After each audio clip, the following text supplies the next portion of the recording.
the Knucklehead Special Edition podcast. We talk about wrestling. My man right here knows just as much of wrestling as I do, maybe more. You know what I'm saying? We got passion for it. We can't talk to Krills and Show about this. They don't know nothing about it. It's 93 and time for WrestleMania. Just like that. Before we get to WrestleMania and Raw, Yeah. I want to talk to you about the I don't know if you saw the Hall of Fame or the NXT shows. Did you see? No, I saw the NXT show. I saw that. Give me a second. I saw that. You didn't catch the Hall of Fame? No, the Hall of Fame. When I was gonna go see that, I was not home. Oh, okay. So okay. I wasn't able to catch that. You know what I'm saying? Yeah. But, you know what I mean? But just let me know how it went. I don't know how it went. So you don't really miss nothing. It's not like the original, the old school Hall of Fames where they had time, people inducted them, they told stories and all that other shit. It kind of felt like 5 minutes. Say what you think you want to say and then get out. That's how it felt. So it was just pushing people out. Yeah. Just pushing them away. Yeah, like all of NWO was basically, if it wasn't for Diesel, Kevin Nash coming in wouldn't have been as big because Vinny Vega coming in WCW at that time wouldn't have made an impact. And I would have been like, so why don't you all thank Diamond Dallas Page instead? Yeah. He brought everybody in. Yeah. That makes no sense. It wasn't Kevin Nash. It was DDP that brought him, Scott Hall in. And then they went through that. Yeah, that's kind of ass backwards if I'm seeing it. Yeah, it's like the only ones I've seen that actually had enough time or wasn't on some, this is kind of bullshit that I got to talk to an empty arena was Rob Van Dam and Kane. Mm-hmm. Oh, Rob Van Dam was happy to be there. Yeah, but yo, Kane. That paycheck must have been great. Oh yeah, yo, but Kane talking, bro, I felt it. I was like, you know what, not for nothing.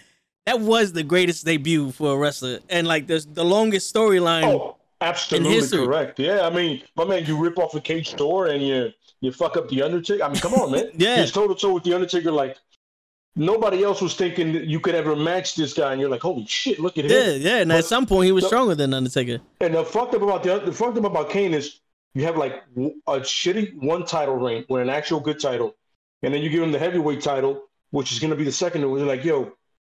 Who thought of this? Yeah. Who thought this through properly with this guy? One of the biggest heels ever, and you're like, oh, let's shit on this guy now. Yeah. But I know he's always been one of the better people backstage, one of the easier people to deal with. Yeah. And he's always willing. He's like Jericho. He's willing to put anybody over. Yeah. For any purpose. You're like, and he's willing to do anything. I mean, look at the thing with Daniel Bryan. That whole Team Hell No thing. I mean, come on, man, that's epic. Yeah, that was entertaining. That was entertaining. Hell yeah. I don't Group therapy, that makes no sense. Yeah, they're not married. Why is Kane in group therapy? For real. But couple therapy. I'm sorry. Yeah, no, but it's the same shit. But fucking Edge and Christian, they said weren't brothers. After a while, they were just very close friends, like they were brothers. But still, to this day, the Undertaker and Kane are brothers. Yeah. It's like if that's now nobody wants to break kayfabe. Now they don't want to break it. Yeah, it's not break kayfabe now. Yeah, but when it's been proven their last names are completely different and there's nobody related to any of them. Yeah, I mean it was good. Every time I watch the Hall of Fame, it brings me to tears because I grew up with these. I grew up with these people, so to relive all that shit is dope. Yeah, but, so I completely get it. Yeah. Yeah, but I can imagine how good next year's Hall of Fame is going to be when there's people there. We're going to do WrestleMania first and then Raw? That's how we're doing it? Yeah. You want to talk about NXT? I saw a little bit of the first. I saw a little bit of the first night of NXT. Yeah. And I was like, oh, man, this is just like a regular fucking weekly show. And then the second night I saw it, and I was like, all right, it's getting better. The second night was better than the first night. It was the opposite of WrestleMania. Yeah. So it was like, it flipped on it. Yeah. I didn't see. I didn't see the Raquel Gonzalez and Io match. I didn't see that one. That was a good match. It was like, it was a classic, big, small, you know what I mean? Yeah. It was like she did everything, like throwing her body at her, but, Raquel was just too strong, Yeah. So it was like it's like Rhea Ripley's like, she's just a bigger woman, you know what I'm saying? Yeah. You know what I'm saying? Yeah. But the right call was made. You got to move on, and she won it, and they were pushing her hard anyway. So it was like, The right person won it. I was actually surprised to see that. I didn't think they were gonna do that. No, I knew her build was that even when they did that match at the last takeover, the tag team match, she didn't really look weak. Yeah, you know what I'm saying. So it was one of those things where like where they had the singles match, the one before that. Okay, where she didn't look weak. It was like it took a lot just to like slow her down. So you're like, so this is where we're going. We know these builds in wrestling. Like, yeah. You're a step away from and then Ripley left. So you're like, who else are you gonna put in there? Yeah, true. EO did beat everybody. You know what I'm saying? Yeah. All right. So, is there any match in particular you want to talk about in NXT before we get to WrestleMania? Well, the cruiserweight match I was a fan of. Right? You know what it is? That was a good one. The spots weren't insane, but they were good. Yeah. Like they were crafted good. You know what I'm saying? Like nothing looked like somebody completely fucked that up. Yeah. You got two guys that are good at what they do. You know what I'm saying? And they really went in there, and they had a solid ladder match. I'm not gonna lie to you. And that was a good finish. At no point there's no point that I think, this match sucks. I go, no, it's a good match. Yeah. You know what I'm saying? And then Walter and Ciampa, man, I was like, that was good. Yeah, I didn't see all of that one. I'm not gonna lie, I fell asleep during that. That shit was exactly what I thought it would be. Yeah, like hard hitting and shit. Yeah, beating the shit out of each other, and one bigger dude actually winning. Yeah, I've never seen a win come from a chop, but I was like, I'll take it. I've never had a guy that big chop the shit out of me, but I'll take it. Hey, fuck it, bro. After all that shit, why not? They trying to make it real anyway. Yeah, I've seen wins off of fucking a bullshit AA or some shit. I'll take that. Yeah, it's better than a roll up. Shit, but yeah, and then Kyle O'Reilly and Thing, and they had a solid match. I liked it. I kind of thought it went a little bit either too long or too slow. No, I'm not gonna lie to you. It went too long. Yeah, it was good. It was a good cut off. Yeah, it was good. But had that been 10 minutes less, 10, 15 minutes less, I would have been mad. Yeah, I'd be like, there you go. Yeah, because it's like, all right, we get it. You guys are killing each other, and it's like, all right, hold up. You guys hate each other. Yeah. I betrayed him. Yeah, you hate each other. We're not. Get to the fucking point. End this. You're having the same conversation. You're saying the same shit for the past 20 minutes. Like either change the words up or let's get this going. We get it. Yeah, we got the fact that it ended it surprising. Yeah. Like I hate when it's not the championship match that ends it. Unless it's the Royal Rumble. I don't want to see this shit. No, yeah. I don't want to see this shit. You know what I'm saying? There's no way a championship match should not end the show. That's your thing, right? That's your whole thing, right? So how is it not the last match on everything you got? Yeah. The greatest prize in the game. Yeah. So why isn't it the greatest? Well, that match should be the end of all of it. The right guy won. At the right time, because remember he lost it on some bullshit with his separated shoulder. Yeah, makes sense. They wanted to push him anyway. And I love the story leading up to that match and the story they told in the match. Yeah, absolutely, yes. Because it was the same story. It was the same story. His whole thing is like it was TikTok. It's like it's gonna happen eventually. Yeah, time, and then he was like, yo, and Balor was like, yo, man, just gonna have to take it, son. You have to do what you gotta do, bro. I'm down. And he was, you know what I'm saying? Yeah. You know what I'm saying? Yeah. And it's funny, I remember somebody was asking me, like, yo, what does Balor do now? I was like, I have no idea. Whatever the fuck he wants. I mean, he should have that match with Walter. He wanted to have a match with Walter. You know what I'm saying? Yeah. I feel he should do it. You know? But would you move him up to Raw or SmackDown again? No. Because for some reason, when he gets up there, people forget everything he did with the Bullet Club and everything he did before that when he was Prince Devitt, and then forget everything he did that made the Bullet Club cool. It's like, yo, you guys had every piece to make that shit awesome, and you fucked it all up. Yeah. I don't understand how. You had everything. You had Anderson, and Anderson and these dudes came in and made a great debut. You guys decided, you know what, this is too good. we can't do this. Shit on it. Yeah, because you know They that. literally shitted on everything that could have gone right. Because I honestly believe that they don't want to acknowledge outside shit. I was surprised that Jericho was on the Smoke and Skull sessions, but they don't want to acknowledge outside shit. They don't. If it wasn't homegrown, there is no Bullet Club in the WWE. There's no Bullet Club there. No, it was the club. Yeah, but like they don't acknowledge the other guys in the Bullet Club. There's no but remember, Elite. No, there's no Kenny Omega. There's no Tommaso. There's no Tonga. Yeah. There's none of them. You know, it's like, yo, if you're gonna put them in, right? You don't have to make the Bullet Club, but you do know that these guys have chemistry. Make something else. You know what I'm saying? Look at AEW. They have the Elite. Yeah. It's not the Bullet Club. It's Bullet Club members. Yeah. And their biggest faction now is the Inner Circle. Yeah, the Inner Circle. Look, like you could have. They had the Battle Club going, right? Yeah. Perfect. That's it. Fine. Battle Club. You don't have to strain yourself, but use it. Yeah. Let's go on to WrestleMania, bro. Night 1 of WrestleMania. All right, cool. Yeah. Dude. All right. Night 1 was honestly one of the best WrestleMania.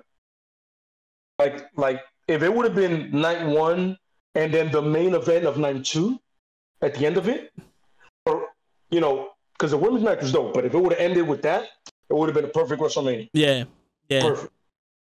I'd have been like, yo, that's top 10 in my book. Yeah. Easy. It was dope.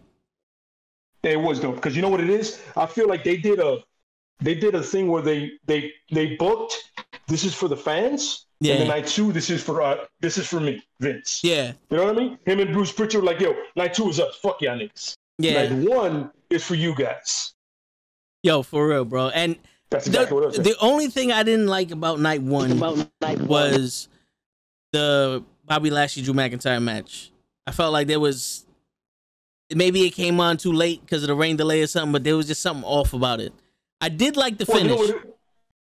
You know what it was? It's like you said, it was the fact that, yo, all of a sudden, we're ready for this live crowd. All of a sudden, rain delay. You're like, what the fuck? Yeah. This never happened before. Yeah, literally. This is the first time in history. Yeah, it threw I remember my boy texted me, he goes, yo, there's a rain delay. I said, what? I'm sorry, what?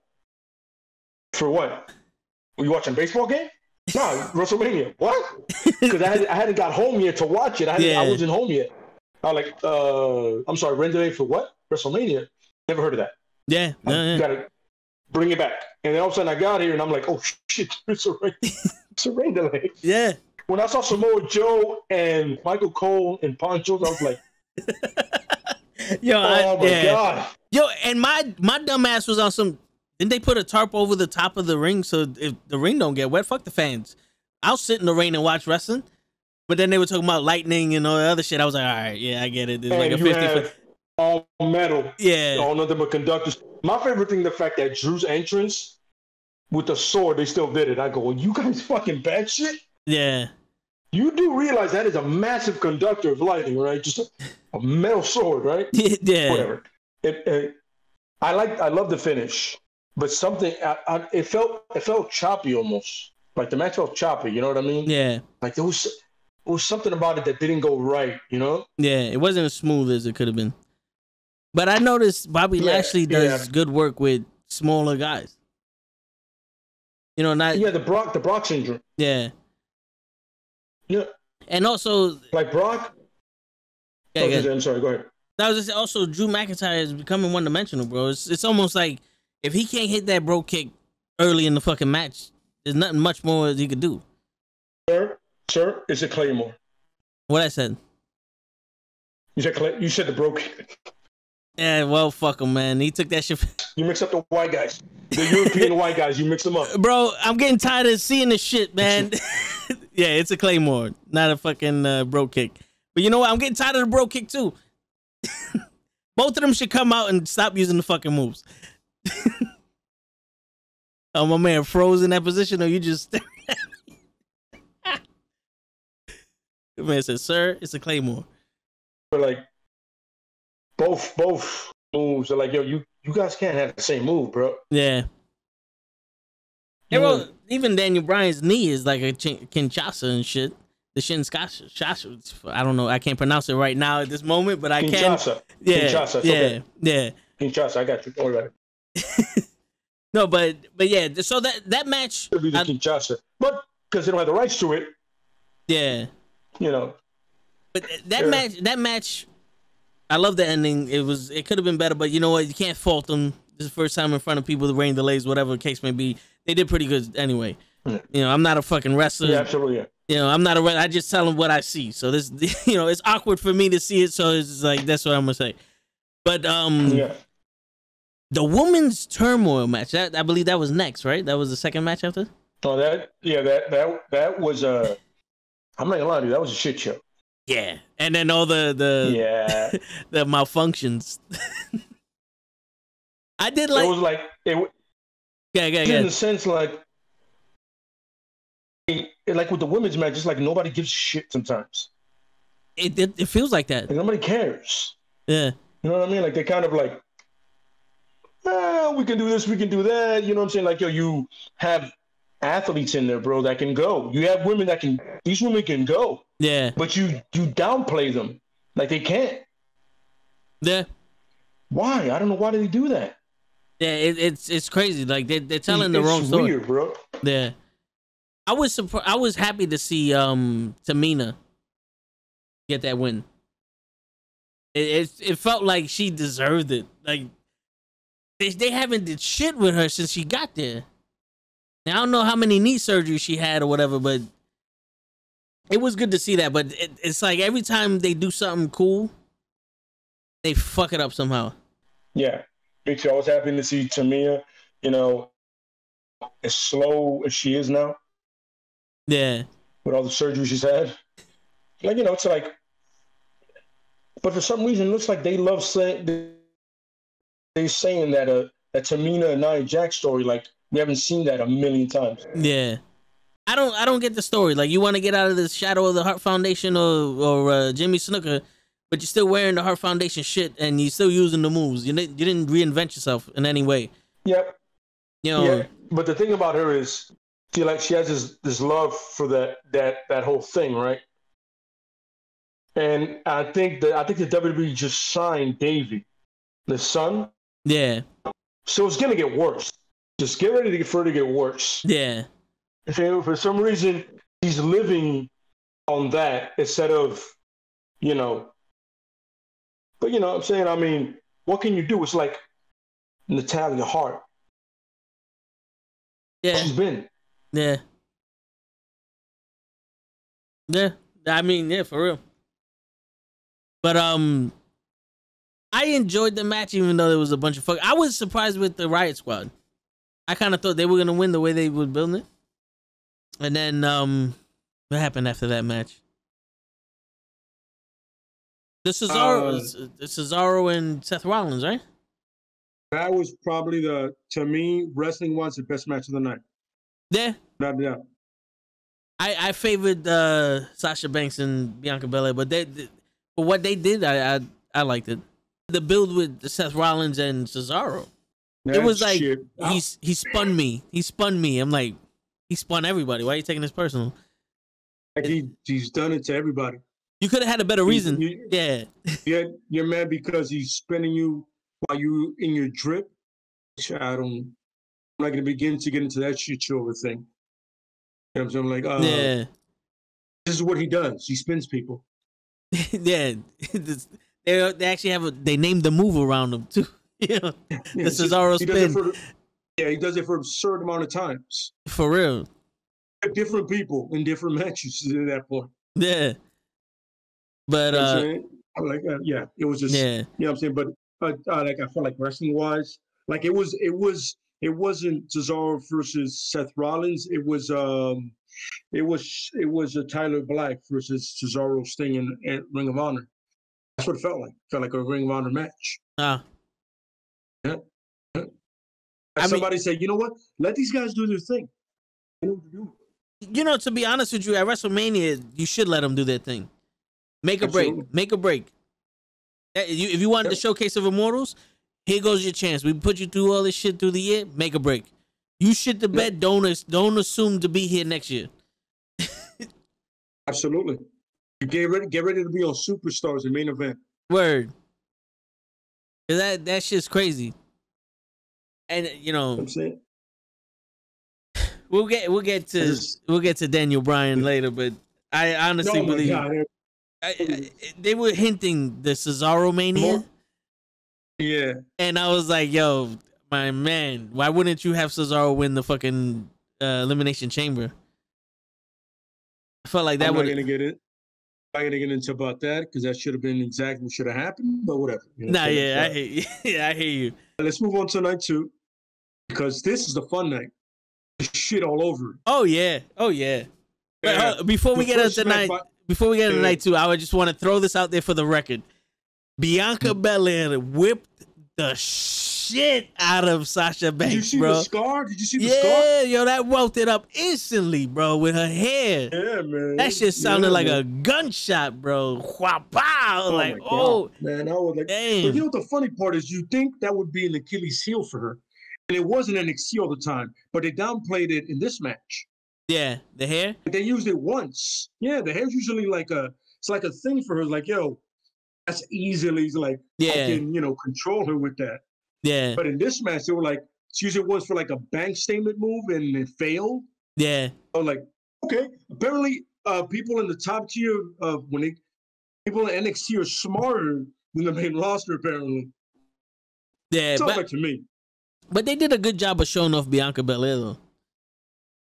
I mean, when she walked up the steps with her pressing her. Yeah, that was impressive. What do you want? Even though Sasha Banks looks like she's like 80 pounds, but still, that's just impressive. I mean, I can't press somebody off of any steps right now at this point. It's a fucking child. I'm not doing that to a grown ass woman. Yeah, I hear you. Mean, Sasha Banks is not. She's not 16. You know, so it's a grown ass woman. Yeah, for real. That is impressive. No, I'm not Cesaro. Cesaro's gonna do that to somebody. Not me. So, Yo, and that that suplex spot where she kept like dropping her halfway and then picking her back up like the 3 times, bro. Oh yeah, bro. That was that Bobby Lashley kind of thing going on there. Yeah, I just wanted her to do the like, come on. Yeah. That shit was dope. That shit was dope. She is legit probably the most athletic woman they've had in that company. In a long time. So let's go on to night 2. Yo, I'm not gonna lie. Randy Orton comes out. The first match, Randy Orton comes out. You know, it was fucking Randy or whatever. I was hyped for the entrance of the Fiend because I wanted to see what they were gonna do. Yeah, absolutely. It was kind of cool to see that Jack in the Box. I didn't get the whole metamorphosis of him being the original Fiend again, but I guess you can't have Super Shredder running around. You know what I'm saying? But it was dope. Now I feel like Vanilla Ice should have been part of it. Yo, for real. Vanilla Ice should have been part of this or something like that. I heard Super Shredder. I'm like, is your rap? No, it's okay. Can you rap? No, there's something else. Where it's like, shit, man. But that match to me, it felt like they said, fuck it, man. Just do as many DDTs as possible. The funny thing about that is, I felt like somebody called an audible and just shitted it. Like it was gonna go one way, and then they were like, "Yo, fuck it. You know what? Let's do it this way." And for the I'm not gonna lie, to hear a live crowd boo for the first time, I liked it. Yeah. Because they were like, "Yo, listen, I'm happy to be back, but I'm not fucking stupid. Yeah. You just shitted on us. You don't get to do whatever the fuck you want." Word. And don't listen, I'm happy I'm here. Oh man, don't treat me like this, or don't fuck with me like this, bro. Don't do this to me. I paid a lot of money to be here. This shit isn't cheap. And some people only got night 2 or night 1. They only got the one night. So now imagine you just got the whole package. Word. Yeah. Imagine you just missed night 2. I mean night 1. You missed all that fucking shit. And then you come in expecting some crazy shit like, yo, this gonna be crazy. And you get that. Like, what? To start the show?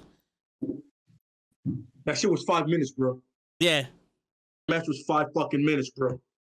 I heard from one of the YouTube channels I watch, they said that they actually changed the finish of that match like an hour before the shit started. And Dave Meltzer said Yeah, that Bruce Pritchard and Vince McMahon, no shot, the yes man and the man decided, fuck it, and Orton has to go over. I go, how does that make sense? Why is Orton going over? yeah. After all the shit he's been through, you're gonna shit on the Fiend? And like that. Yeah. You know, like, I'm sitting here like, all right, so what's the story here? Like, what's the play here? And then they leave. And I'm like, all right. So as of right now, I'm holding all judgment because, like, all right, let's see what happens with Raw. Let's see what happens with Raw. Absolutely. And then Raw happens, and I have a new sex doll, and now I'm a preacher. No, sorry, honey. That's not how this works for me. I came into this relationship expecting to be wooed. You know what I'm saying? Like, oh man, I didn't get a kiss. I didn't get a rose. I didn't get a date. You pretty much said you stay there and walked away. I'm like, yeah. What happened? Like we were supposed to. I was supposed to. What happened there? Yeah, it was weird. Real. They say it was the weirdest fucking thing ever. They're like, yo, meet me at this restaurant. They have the best steaks in the world. And they don't show up. Like, I don't know if you noticed, but I can't afford that $800 steak, my man. You know, like, what's going on here? Absolutely. What's going on here? That gold steak that dude on YouTube cuts finely. Yeah. I can't fuck with that, bro. Yeah. You know what I'm saying? Yeah. That's completely, yeah. Yeah, because, yo. Okay, here's the thing about that, right? Like, the build was kind of retarded. I'm not going to lie to you. It was kind of stupid. Like, all right, if you're going to do a supernatural angle, right? I get it. But don't do it in such a, it was like, I don't give a fuck kind of thing going on. Like, they just threw shit at the wall and she was stuck. Yeah. That's what it was, man. Yeah. Honestly, that's what it was, man. And to be honest with you, I was more excited for that match because of the supernatural shit.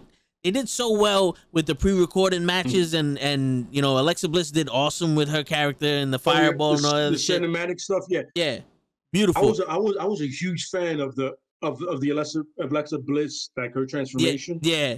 I like that. I wanted to see how they were gonna. I like that, but then I wanted to see how they're gonna do it live. How they gonna involve that? Yeah, and then during the match, when Alexa popped up in the black outfit with the shit coming out her face, I was like, that was dope.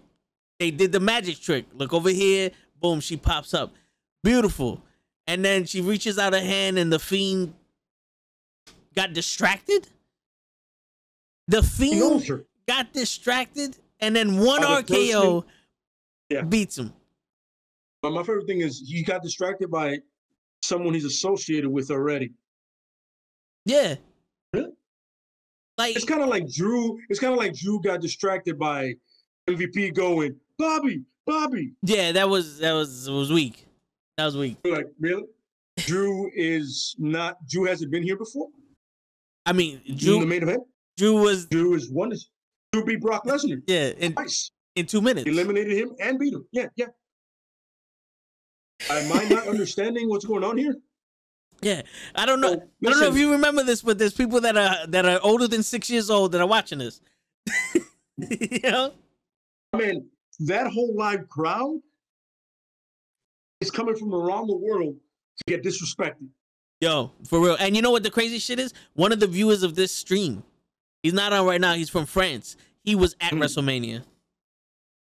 He actually sent me pictures of the. I'm sorry. Did he have? Was he there for both nights? I think so. One? No, I think he was there for both nights. But yo, dude. Well, at least you got night one. Yeah, at least you got night one. I'll give you know. But that's put it in perspective. My man from France came all the way up, spent mad money on the travel tickets. I'm pretty sure he had to get tested and all the other shit. There's precautions you got to take. Quarantine and all that bullshit. And everything's more expensive because it's WrestleMania. You ain't sleeping in your car. You know what I'm saying? But and for that, like let's take that all out of the equation to begin with. You had no one in the arena watching wrestling. The people that were watching wrestling, as it started getting duller and duller, because you just made it stupider and stupider, stayed there and was excited for WrestleMania. There's people there now. We know you're gonna put on a show, and this is what you give me. You got my loyalty through a pandemic for a fucking year, and this is what you give me. My favorite thing is, but the thing that sucks is, right, night one, right? Night one is fucking dope. Like you're night one, you got me hooked. I'm like, yo, night two got to be better. Yeah. No, it's not. No, it's not. Night one, you said, here, guys, this is for you. Night two is for us in the back to realize we can still do this shit to you. Yeah. Damn, son, really? You can't even, my man can't throw me a fucking bone, but the only bone you throw me is at the end of the fucking night. Yeah. Yeah. The only bone you throw me. You don't even give me like any, don't get me wrong. If Owens and Zayn would have went at least 6 or 7 minutes longer, I would have been so upset about night two. Yeah, they went too fast. I can watch those guys wrestle all the time. You know what I'm saying? Got no problem. I love those guys. Yeah. But what you do is you're like, all right, you make the worst match of it the longest match. It goes over and it cuts into everybody else's shit. And then you have a match that should have been better, somehow never hit that higher point. That should have been a great match with two great workers. But at the end of it, I was like, yo, well, at least I got this at the end. No, I don't know. I deserve better than this whole thing. It's like a shitty date. Yeah. Yeah, my man, why did you save the best for the end? Why can't the date all be good? Yeah. Fuck, bro. Yeah, it's Don't crazy. do me like that. And the thing I hated, I didn't like about Kevin Owens and Sami Zayn, and why I said that it should have been longer because they could have moved slower, was it almost seemed like they said, yo, we don't have enough time to sell shit. So we're going to do all our good moves and don't worry about being hurt by this 2 super kicks I just fucking put in your face. Don't worry about that. Don't worry about the haluva kick hurting you. I know it's my finishing move, but don't worry about that. You know, it's like we have to make time for Jake Paul or Logan Paul or whichever the Pauls is there to make an entrance and sit in a fucking chair. No, but that's because the women's tag team match went over. It was supposed to be a 10-minute match and it went over. It cut into their time. Well, you know, I'm gonna blame Natalya for that. I don't like Natalya. I can't get mad at you for that. I don't like Natalya. I honestly starting to think like, yo, if Natalya's training these women, then there's a problem. There's a reason why these girls can't get it together because her timing's awful. Also, she's slow as shit. It was almost like I'm only rooting for Tamina because she's been here for so long and this is the first time we see her at WrestleMania. One half of this tag team. Yeah. Yeah. And then, yo, Shayna So, Baszler and threw you can't even give her a win. Yeah. Yo, Shayna Baszler threw a fucking like picture perfect kick to her head, completely missed, and Natalya's just standing there. Like, really? Come on, you're supposed to be the veteran here. Like, Lana's not out there. Lana's not out there. You're supposed to guide these people. And the funny thing is, you got three great workers and Ajax. Yeah. Let's cut the shit, man. She sucks. Yeah, but for what she does, it's believable. You know what I'm saying? Like she sit there, do that little stomach bump, the leg drop, whatever. She's not trying to do more than she can. You know what I'm saying? Get it? Yeah, I get it. But she's like a terrible big man. Yeah. Yeah. But it's okay. But I'm we gotta move on from this match. Yeah. I'm starting to get upset right now. I hear you. All right, so discussing this further pisses me off. Yeah. Yeah. No, I feel you. I think after that cleanser, that shit your man. Yeah. It was Owens. I think. Hold up, before we get to Owens, we didn't discuss Bad Bunny from night one. Oh, I'm sorry. Bad Bunny was one of the best celebrity matches ever. Yeah. He was in it 90% of the time. But Damien, apparently Priest was hurt. Yeah. That was the thing. That's the thing coming out of it. Priest was hurt. But I'm not gonna lie to you. Apparently the thing that people don't know is that he was in the performance center all the time. Like he never left Tampa. But I want to like he trained. I want to lay something down for you that a lot of people might not, show a lot of appreciation for. John Morrison put this motherfucker over. Oh, yeah. That Canadian destroyer that Bad Bunny did was all John Morrison. Yeah, of course. Yeah, that Falcon with John Morrison is that good. Yeah, the Falcon's arrow is all John Morrison. Like a lot of the shit he did, you can't do as a normal person. You need athleticism. My man can't jump off the top rope. He's not doing a Canadian destroyer on you unless you do it for him. And John Morrison proved that. And that shit looked fucking phenomenal. And we all know that John Morrison's body control is ridiculous. Oh, yeah. You know, the guy, the way he can move, so he's like, I can make him look good. You know what I'm saying? Yeah. And I'm telling you, it's one of the top 2 or 3. I can think of Stephen Amell. Yeah, Stephen Amell did good. He did better in All In. He did better in All In. Yeah. But he had more training in All In. Yeah. But you know what I'm saying? He did good. He did good for his thing. Was in SummerSlam, right? Yeah, it was him and Stardust. Him and but they fought Stardust. Yeah, him and Neville versus Stardust and Pac. Pac is back. Yeah. They shit. That's another one they shitted. We can do another one of that. Yeah, for real. But yo, we can make a whole podcast of the people they shitted on. But how can we rebook them? How can we rebook them? Yeah, right. Yeah, I would love that. Yeah, right. Yeah. All right, so you're right. Yeah, so going on to the Owens here. Yeah, going on to Owens and Sami Zayn. I didn't get the story, like the reason for the match. I think it would have been better. I think it would have been better if they would have been like, look, there's a conspiracy. They're not putting me on WrestleMania, and they said, fuck it. Who do you want to wrestle? And Kevin Owens comes out like, yo, let's do it one more time. Nostalgia shit. The whole thing was he's trying to get somebody to finally understand the conspiracy and be like, yo, we know each other for years. You know what I'm saying? We haven't been on best terms or whatever. And all of a sudden, Kevin Owens is like, yo, my man, I don't care. Yeah. Kevin Owens didn't give a flying fuck about any of that shit. Yeah. You're like, yo, you're going a little batshit. You're done for the day. You know what I'm saying? Like, I don't care. Yeah. And that's the thing about it. It was a lot of these builds were so short and weak. That was a problem. Yeah, it was. The only builds, the only build that was long term was Roman, Edge, and Bryan, and it was really Roman and then 2 other people. Yeah, because Roman had built himself up to a level like everybody else has to try to. There's Edge, there's Bryan. They're still not here, but I'm gonna carry you guys with me anyway. And yeah, he's been SmackDown for so long. Like yo, whoever you put next to him, he's like, yo, all right, come on up. I got you. Yeah, get on the back. Every other bill was trash. Yeah.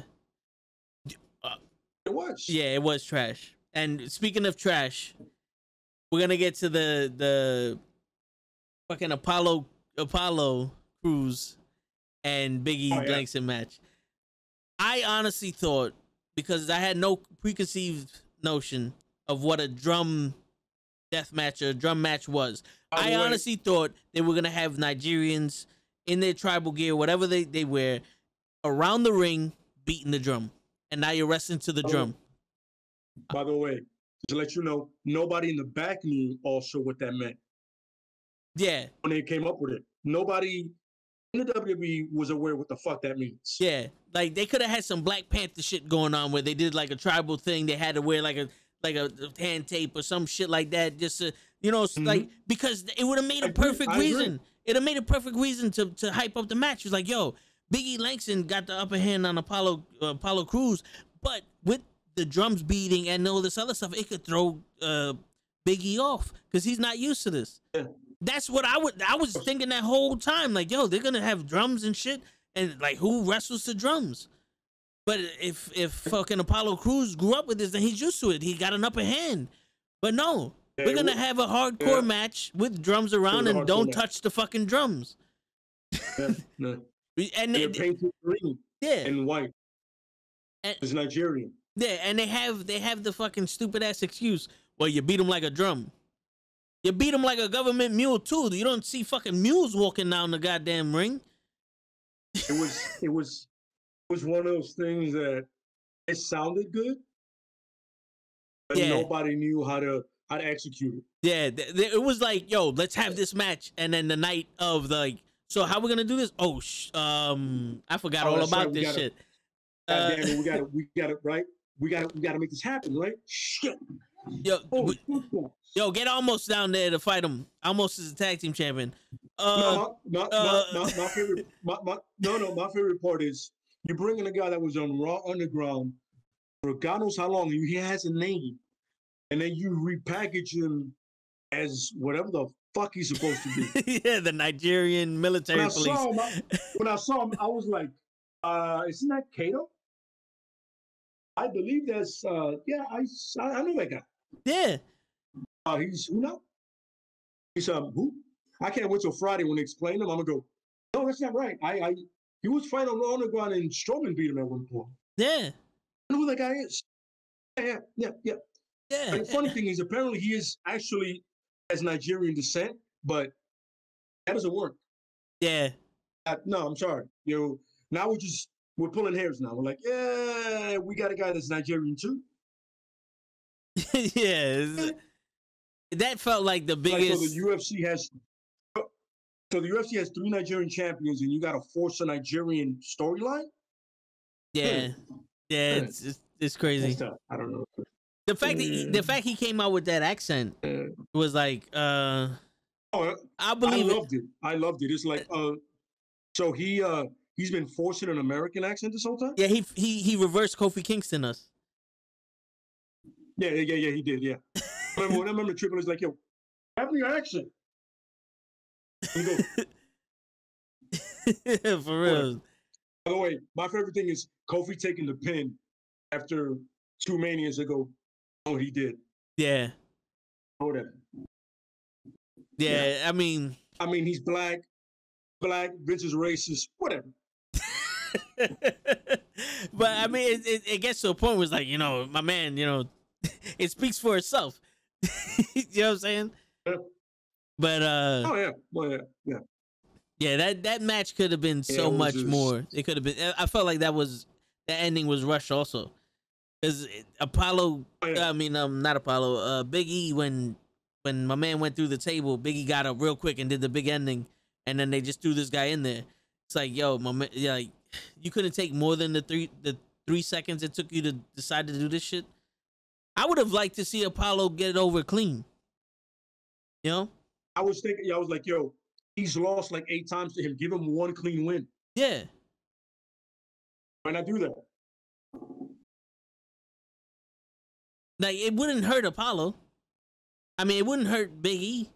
You know what I'm saying? Because he's in a Nigerian drum beat death match that had lobsters. He doesn't know what the fuck is going on. Yeah. Yeah.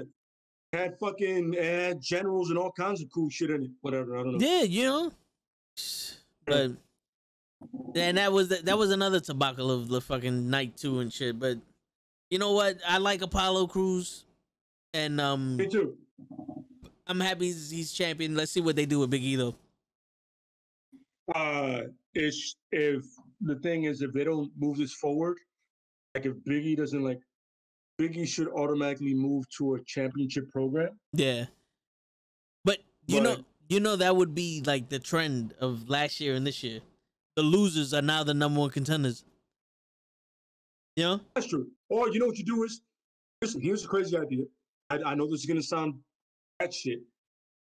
Cesaro, he did win, and he did beat a former champion. But that would be stupid. Yeah. Right? Yeah. I mean, it makes sense because now if Cesaro's gonna fight Roman Reigns, one, you have a guy who's legitimately strong enough to fucking match power with Roman Reigns. Then you got somebody that the fans actually want. And not for nothing, I kind of like to see Cesaro get let loose. And Roman Reigns went from a guy that was just somebody that was forced down our throat to someone who can have a legitimate program and match with. My favorite match in a while was that fucking I Quit Hell in a Cell match with Jey Uso. I watched that match. I was like, yo, this right here, it made me cry, bro. Like there was tears coming down my eyes. I was like, yo, this right here, this is why I watch wrestling. Yeah, I get it, man. It was one of those things where I was telling somebody, like, it wasn't so much the actual wrestling, it was the story behind it. You know what I'm saying? But in this match, if he puts Cesaro with Reigns, it would actually be the wrestling and the story. Because Reigns would be like, oh, listen, you've been here so long. Look how much I achieved. And Cesaro's like, yo, but you do realize I am physically better than you, right? Yeah. Like, in this ring, you suck compared to me. Not like Daniel Bryan. I am literally toe-to-toe with you, son. Yeah. And I am stronger than anybody back there right now, son. Yeah. And I'm not even bigger than most of these cats. Yeah, and he's a pound for pound. I can press slam you, Heyman, and your right-hand man right now if I wanted to. At the same time. You know what I mean? Yeah. Exactly. Yeah. Stack you up. John Cena don't got shit on me. For real. Nobody does. Yeah. For real. And he's athletic too. There's a lot of shit. There's a lot of things that we've seen from him but haven't seen from him in a while. Like when he first came out. Yeah, that's because you got the limited movesets that they have to do. They only can do like 5 moves or 6. Because, you know, God forbid the guys actually wrestle. Yeah. That'd be fucking bad shit. Yeah. Why would you do that? And let Sami Zayn wrestle, bro. Because I'm not going to lie. When he was Intercontinental Champion and he was getting all these countouts, I was fine with it. It was sneaky. He was being the slick guy getting his way out of matches. Yeah. That makes sense. Yeah. It made him original. Yeah. It made him original. You know what I'm saying? But it's like it made him like a modern day. It made him like a modern day honky talk man. Like, yo, I'm gonna win no matter what it takes. Yeah. I still got the belt. Yeah. Whatever. And now this conspiracy shit. Yeah. This conspiracy shit is like I'm actually hoping like send out this video and actually have a conspiracy. I want a real conspiracy and everybody, oh shit, they were going after him. For him being an indie wrestler or whatever the fucking case may be. Don't waste my fucking time with this shit.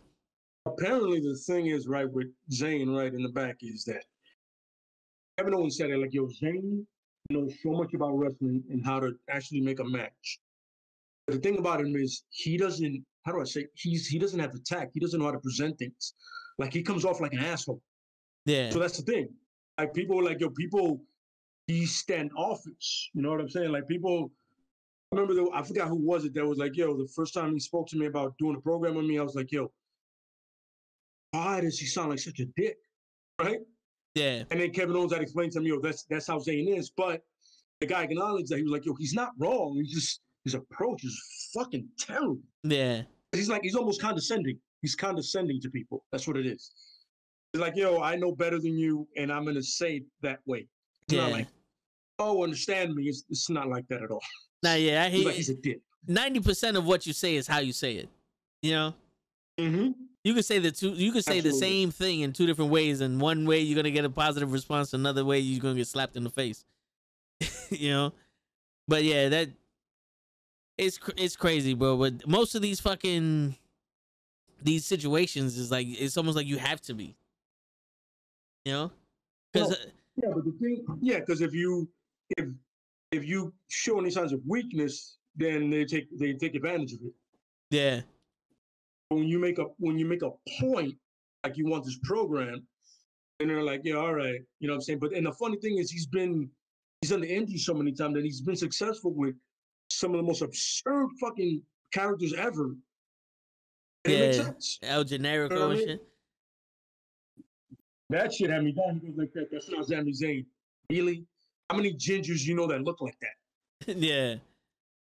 Really? Seriously, how many Canadian gingers of Islamic descent look like that? Not too many. No, for real. You know what I'm saying? Yeah. Yeah. But that match should have definitely went longer. Yeah. Because it should have easily went longer. Yeah. And you know, I'm really not buying this whole I'm Stone Cold Steve Austin shit from Kevin Owens. Like I like Kevin Owens as Kevin Owens. I get it. You want to do another move that's not the spirit, the pop-up power bomb and shit. That's fine. And even if you do a stunner, it doesn't have to be Stone Cold stunner. You know what I'm saying? I remember Stone Cold signed off on it. You know what I mean? And they just went with it. I get it. But you're too knee deep into it at this point. Yeah, but my thing is like, all right. So the closest I can resemble when I was growing up, who I could have been was Taz, because I'm short, stocky, and you know, I was powerful. So like, if I was gonna be like, yo, Taz, I'm gonna use some of your suplexes in a Taz mission. Don't expect me to come out with my fucking head with a little mohawk and a fucking singlet and, you know, beat me if you can, survive if I let you. No, my man. Like, if I'm just gonna use the Taz mission, I'm gonna do it my way, right? It's like, come on, like, you're better than this. It's not like I'm hating on him because he's using Stone Cold's move.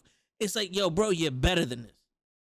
And honestly, I only want to see Stone Cold. Yeah, I only want to see Stone Cold be Stone Cold. Be Kevin Owens. You know? Roman Reigns right now. Be the prize fighter. Yeah, Roman Reigns right now is being Roman Reigns. And when he was this guy that was being forced down our throats, I didn't like that. And you can ask Krills. I said it. I didn't like Roman Reigns' character because he's being forced down our throats and it would look stupid. But he does have charisma. When they let him do stuff, I see the charisma in him. He's almost like The Rock. And when they made him serious and that badass motherfucker, the head of the table, I was like, we got it. We got it. We got him. We got him, babe. This is it. The whole thing is, it wasn't screaming like a psycho, you know, because this thing is like, he's so relaxed. Like, you know, it's like he's so assured of himself. Like, yo, listen, acknowledge me. That's all I want. Just acknowledge me. And if you don't, I'm going to beat the shit out of you until you do. You just have to acknowledge me. And that's all you got to do. What makes him even better is the fact that he has Paul Heyman standing next to him, and Paul Heyman ain't saying a word. Paul Heyman has to speak for everyone he's with, except for Roman Reigns. Except for all Paul is doing is giving him a mic when he does the. That's all.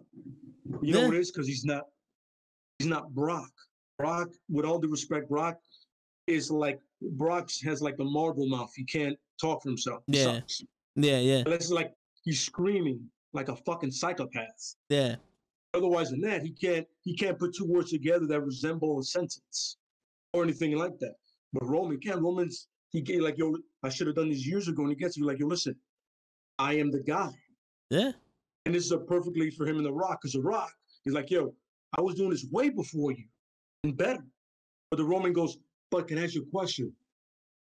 Did you look like me as I was doing it? Yeah. I am not forcing anybody to like me. I don't care if they do. Yeah. I'm not the people's champ. I'm the head of the table. I don't want nobody to like me. But no matter what, I am running this company no matter what you think. Yeah. My man said, you know what I mean? Yeah, my man's on some, you could be better than me. You could do all this stuff in the indies, but I'm the one putting money in your pocket.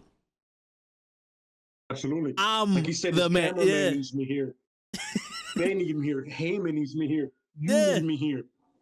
That person on the screen right there, he needs me here. You know what I'm saying? Nobody's watching Raw. They're watching SmackDown. We're the stake.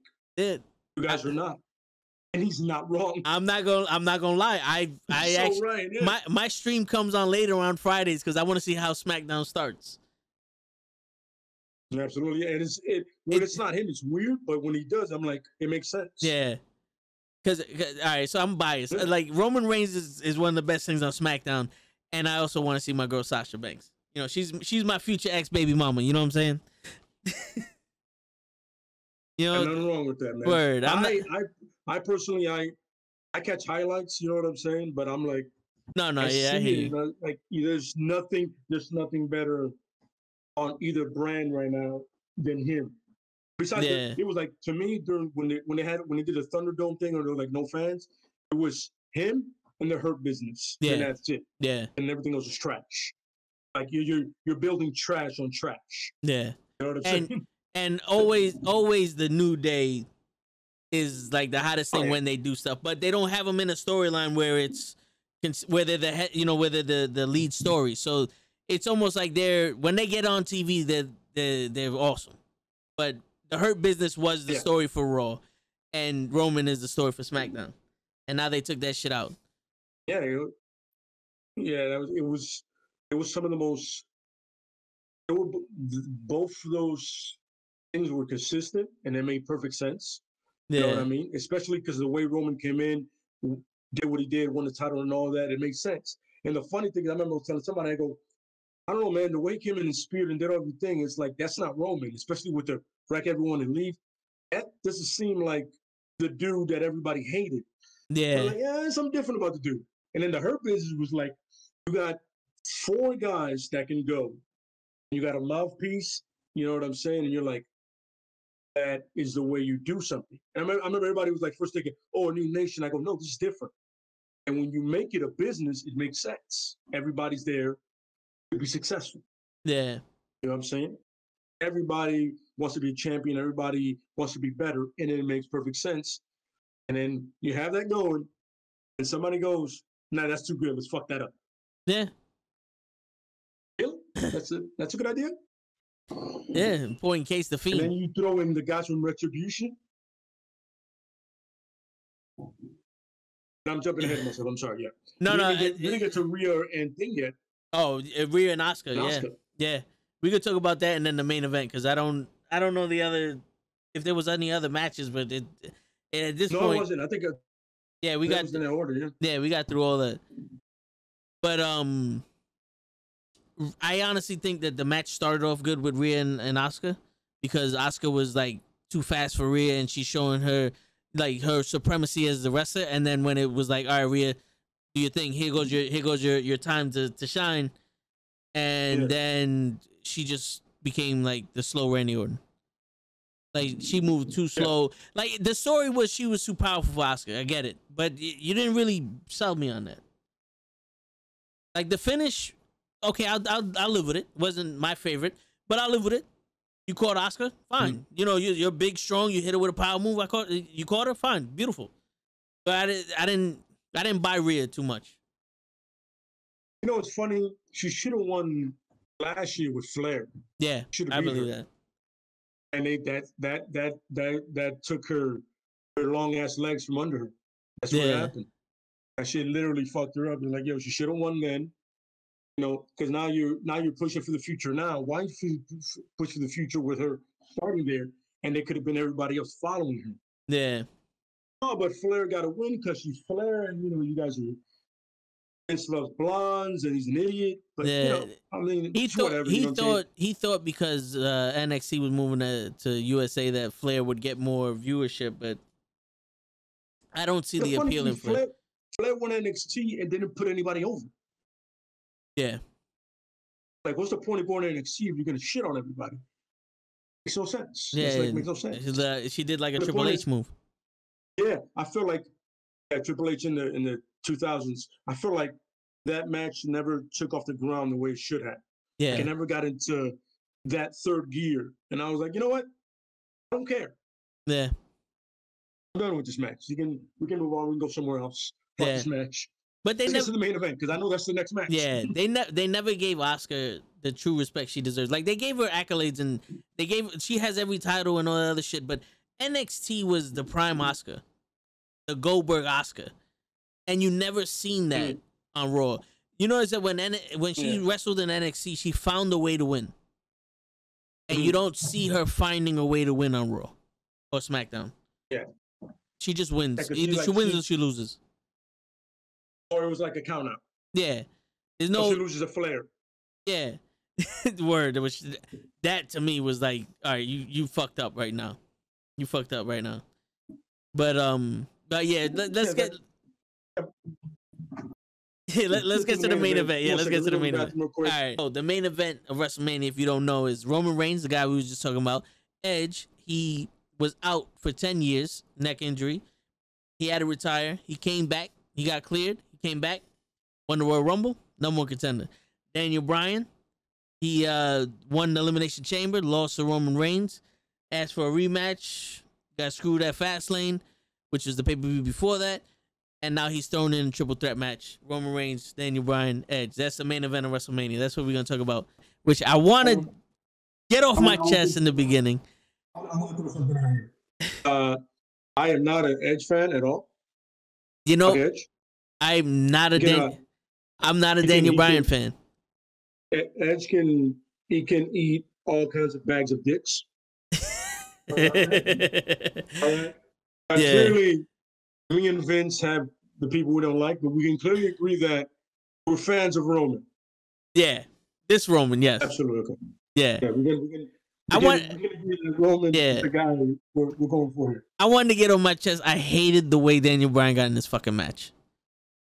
I agree with that. I cannot disagree with that. Like, it made no sense because he won the money. He won the Elimination Chamber, and it was already said the week before the Elimination Chamber that immediately after that match, Roman was going to come out and wrestle and defend his championship.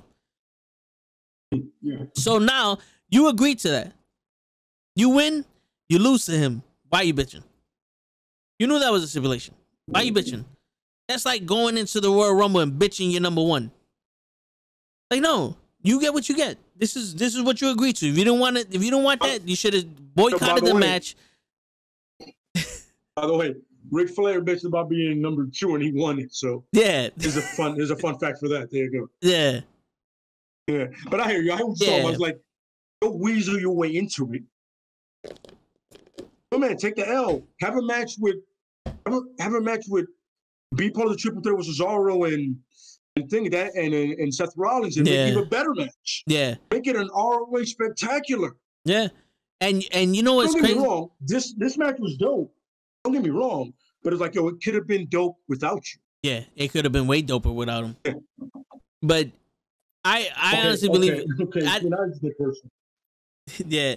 I didn't believe that whole this could be my last WrestleMania shit. Bro, you knew WrestleMania was coming the whole year. And if this was going to be your last WrestleMania, where the fuck were you at Royal Rumble? Where the fuck were you at anyway? You're losing to fucking Drew Gulak and Cesaro. Another person who lost most of his matches getting a title shot. Agreed. You know, like, at least Edge won the fucking Royal Rumble. That's why he's in the match. He didn't come off of losing from Randy Orton to now he's the number one contender. You know, like, I don't know if they understand how shit works, but losers should not be getting rewarded. No, you gotta earn the shot, yeah. Because if that's the case, then Edge and Daniel Bryan should be co-champions. Because they lost. Mm-hmm. Agreed. And it doesn't matter. You defended one night, I'll defend it the next time. You ready for that? Yeah. I agree with that. Yeah. Word. Yeah. Meanwhile, the guy that's been winning consistently, it's like, what the fuck is going on here? Did I miss something? And then I gotta literally, I've been here every night. What am I missing? Yeah, for real. And he gotta defend it against the same fucking people all the time. You know what's funny about, like, I'm not gonna say spoiler to anybody that didn't see it, because fuck your face. You should already at this point know what's happening. And if you don't, I like doing shit like this. So welcome to the club. Word. The double pin, right? Yeah. The double pin, right? Is gonna set some shit up where it's like, yo, well, my things wasn't on the canvas. I was on top of Daniel and this and that. I'm like, yo, my man, but you lost. Yeah. Fine. Listen, can we move on to anybody else that's not either one of you two? Yeah. Anybody else? Please. And anybody else but you two. Yo, WrestleMania is supposed to be the end point of rivalries, and we start new shit. Yeah. My bad. Somebody just subscribed. Thanks, Aaliyah, for subbing. Yeah, she just subscribed. That, yeah. No, but for real, and that has to be the toughest victory I've ever seen. Like, so the way to win a triple threat match, that's got to be the baddest way to fucking win a triple threat match. You know what I'm saying? No, I agree. You know what I'm saying? Yeah, and it's one of those things where he walked in and he was like, yo, the triple threat concept is like, yo, I don't have to get pinned to lose. That also gives a scapegoat to the champion, like, yo, you didn't beat me, you beat that burger. Yeah. But, I felt like, because everybody was talking about how Edge was getting favorite, and I was like, yo, if Edge wins, I am not watching wrestling for a year. Fuck this game. I would have done that shit easily. You know, it's funny. I was saying the same shit about Daniel Bryan, bro. I was like, yo, no. You know what I'm saying? Because him in that Rumble was ass. Yeah. He sucked in that Rumble. All right? Or whatever. But the point is he didn't win, and I was like, yo, they made the right call. Yeah. No matter what anybody says, you got the guy that's been literally making things worthwhile in WWE doing his thing. Let it roll. Yo. Don't be those people. Yo, and Remember, Edge winning the Rumble was Edge's call. yeah. And yo, not for nothing, but the first part of the match, Roman Reigns takes Edge, throws him out of the ring. As soon as he gets out of the ring, Jey Uso super kicks him. When I saw that, I was like, bravo. This got to be the coolest shit I've ever seen. Finally, someone's taking advantage of this fucking no disqualification shit. It's like, yo, he's out there, and then he threw out Daniel Bryan, and he goes and super kicks Daniel Bryan. It's like, there you go. The funny thing is, you can get in the ring and do that because you can't. It doesn't matter. Yeah. Like Jey Uso can get in the ring and do that shit all day because it doesn't matter. That doesn't matter at that point. Yeah.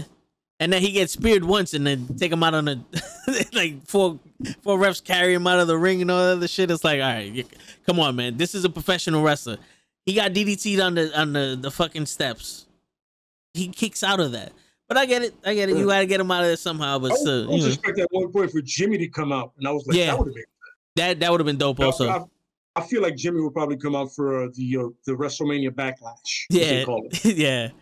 Yo, I'm not gonna lie. The fuck that is. When Roman came out before his music hit, in my head I was like, please have a different song. Because if you're gonna come out to a different song, this is the time to do it. And I was like, fuck. All right, we got the Shield still. Yeah. The funny thing is, Hamar's still making it work, man. I mean, you know. And the funny thing is, he has that Orton walk now where he takes his time. It's no rush. He's like, yo, I'm the guy. Go fuck yourself. Yeah. Anyway. Yeah. It's almost like he realized how to portray the man. You know what I'm saying? Oh, but the thing about it is, look, the thing about it, I remember I saw an interview with Moxley, and he goes, yo, that's always been Roman. That's the problem with people. And Jericho too's like, yo, that's always been him. He's that cool. It's just like they never let him be that cool. They never let him be him. Suffer and suck like his attitude. Yeah, that bullshit. Oh my God. Give me that shit. I fucking hate that shit. They're like, yo, they never let him be who he really is. Yeah. Because the dude looks like that. Even with the blue contacts. I'm not gonna get into that either. I can go a whole shit with that. Yeah. You know what I'm saying? Like, yeah, apparently being Samoan and having brown eyes is a problem, but it wasn't a problem for The Rock. But whatever. You know what I'm saying? But the thing is, the whole thing was let him be who he is. Yeah. And Moxley said, yo, he's always been the coolest dude in the room, no matter where we go. With me, with Seth, with anybody. No matter who we were with, he was always the coolest guy in the room because he just looks the part. And he actually is the part. Yeah. So what are we fucking up here? Yeah. Why are we not banking on this instead of forcing the guy and not who he is? Yeah. Like you're just trying to push this guy down people's throats, and people are like, yo, I don't want that. Give us the midget. We want the midget now because you're pissing us off. Yeah. There's a hairy midget there, that little guy. And you know, not for nothing, I think if they're gonna have Daniel Bryan in this main event, going back to back Roman Reigns back in the day, if you remember WrestleMania 30 when Daniel Bryan interjected himself in that triple threat match, that Royal Rumble, Roman Reigns set the elimination record. Roman Reigns was the guy that everyone wanted to win that Royal Rumble, and Batista won it. And then, I remember that one. Yeah, and then Daniel Bryan interjects himself in the triple threat match. Where was that at? You could have made that shit very personal with Roman Reigns and Daniel Bryan, the same way you made it personal with Daniel Bryan and Edge. It could have easily been a thing where Roman just starts fucking his dude up all the time, like, yo, bro, this was mine. And it could have been him going to him after him and Batista, like, yo, at what point did I lose this? I'm not understanding this. Yeah. Where did I lose this? You know what I'm saying? I got eliminated by a fucking part-timer. Yeah. Which always is a great thing to use. Like, you got a Samoan use that against somebody else when they were using it against Samoan a couple of years back. Makes perfect sense. It comes full circle. Yeah. But apparently, the booking is very short-sighted in the WWE. Yeah. Only, when it comes to the Fiend, that's when they want to go back into the old days. Like, I ain't gonna lie to you. You know what I did like about throwing it back to the Fiend thing when he did the Brody? Oh, yeah. That was awesome. Yeah, that was I was dope. like, I see that. I see what you did there. But Yeah. that match was still shit. Besides that, Yeah, Going yeah. back to what we're talking about. Yeah. All right, so we Yeah, got. no, yeah, I 100. Yeah, no, go. Yeah. No, I was just saying, no, go. No, I was gonna say. So we got the main event there, and the finish for that. I liked it. To end WrestleMania, I liked the finish. Oh yeah. You know, but Yeah. The fact that he was using Edge's thing against him to win. Yeah. Yo, that double. Oh, did you get there? So I'm with it. Yeah, that double spear when though. They came at each other. Yeah, that was dope. Yeah, that was dope. You can tell they were doing. You can tell Roman was doing his best not to hit his neck. Yeah, like Roman he was leaning a certain way. Like, yo, I don't want to. I know his neck is a little soft. Yeah, because Roman's traps is absolutely ridiculous. Not Goldberg status, but they're much bigger than his. So he's like, yo, he's older. I don't want to. So it's shoulder to shoulder. Yeah, Roman's like, yo, I can take that. I'm good. You know what I'm saying? Yeah, and that could have went very bad for Edge, but no, it was Edge. Yeah, Roman would have got up and been on some like, sucks to be bro. Yeah, for real. KT tape and I'll be good tomorrow. That's it. KT tape and I'll be all right. Yeah. Give me that massage good and I'll be like that. Yeah. But that shit was I liked it. That shit was dope. Yeah. When they were both submitting him, I was like, that was cool too. Yeah. Yo, I don't know. I get it. They might bring this up on SmackDown. I hope they don't. I think I'm the only one that caught this. But when they were double submitting him, he tapped. He tapped. He did the two tap. He did the little, and that was it. And then they started headbutting each other. But who wins in that situation? You can't eliminate. If the ref didn't catch it, then it doesn't matter. Yeah. But I hope they don't give me that bullshit. Paul Heyman's good. Paul Heyman's good. They will. And then the double pin too. I mean, get ready for all that bullshit. Yeah. Prolong a program that should have ended that night. Yeah. But yo, like it should go. It should the way Friday should start is Roman is celebrating. As all comes that go. Listen, I beat one of your boys. You remember that crew you used to run with? Yeah. And he was your first champion, right? Now you're the second guy, right? I figure I beat that guy. Oh, you so hard? No, yeah. I mean, I'm better, stronger, and faster than you. And you know what? Just for the fun of it, I'll beat your right-hand man first. Yeah.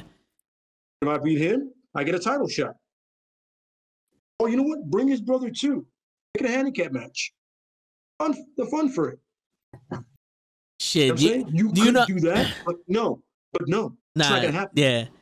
So all right, so let's get to Raw, and then we can talk about how we would want SmackDown to go. Oh my God, no. So Raw's gonna be quick. Raw's gonna be quick because we don't need to go back every part of the Raw.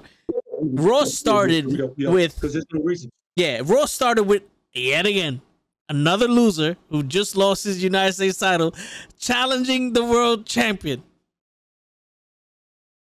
I'm happy. I'm happy that Matt Riddle, right? Yeah. Matt Riddle scooters by and challenges a guy that whooped his ass before. Yeah. Multiple times. A match. And got fucking shitted on. Yeah. I don't know who Riddle pissed off in the back, but he got shitted on in that match. Yeah, no, he got fucked up. He lost. Yeah. He lost. Yeah. But why? Why is Lashley even entertaining this? I'd be like, nah, I'm good. And like I would have did the same shit, but I honestly was hoping that they did that. They had Bobby beat the shit out of Matt Riddle to show his dominance again.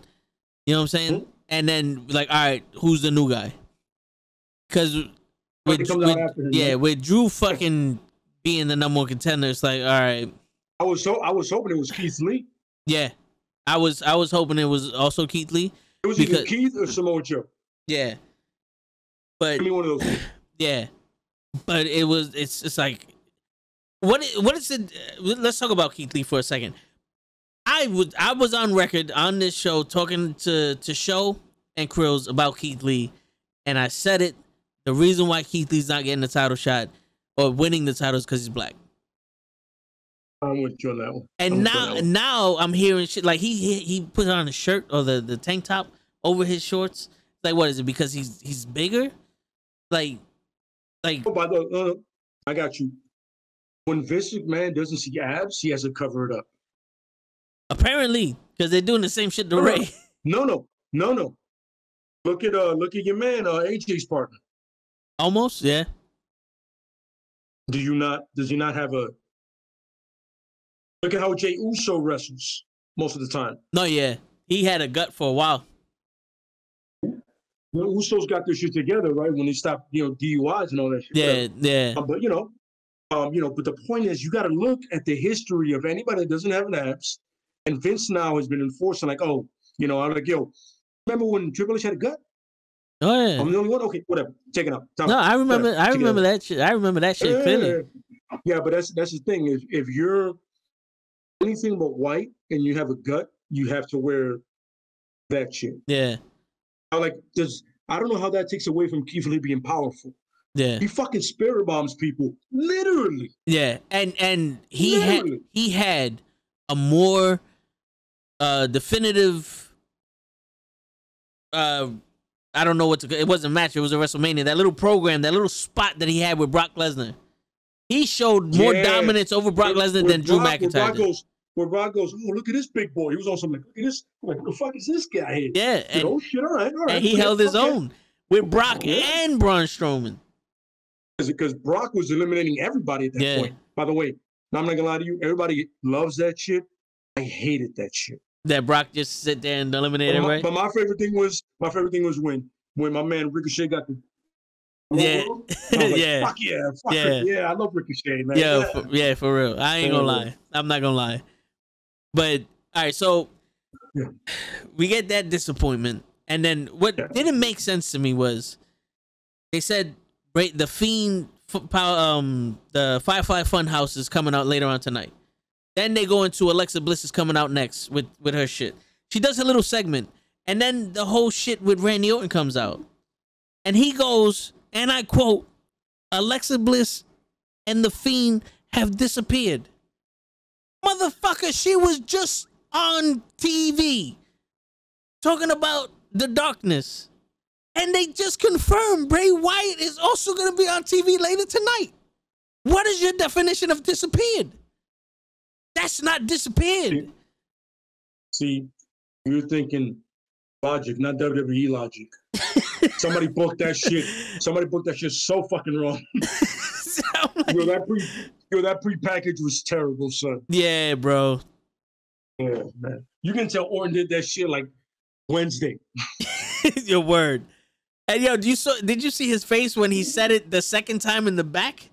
He was like, yeah, Alexa Bliss and the Fiend have disappeared. And he's like, what?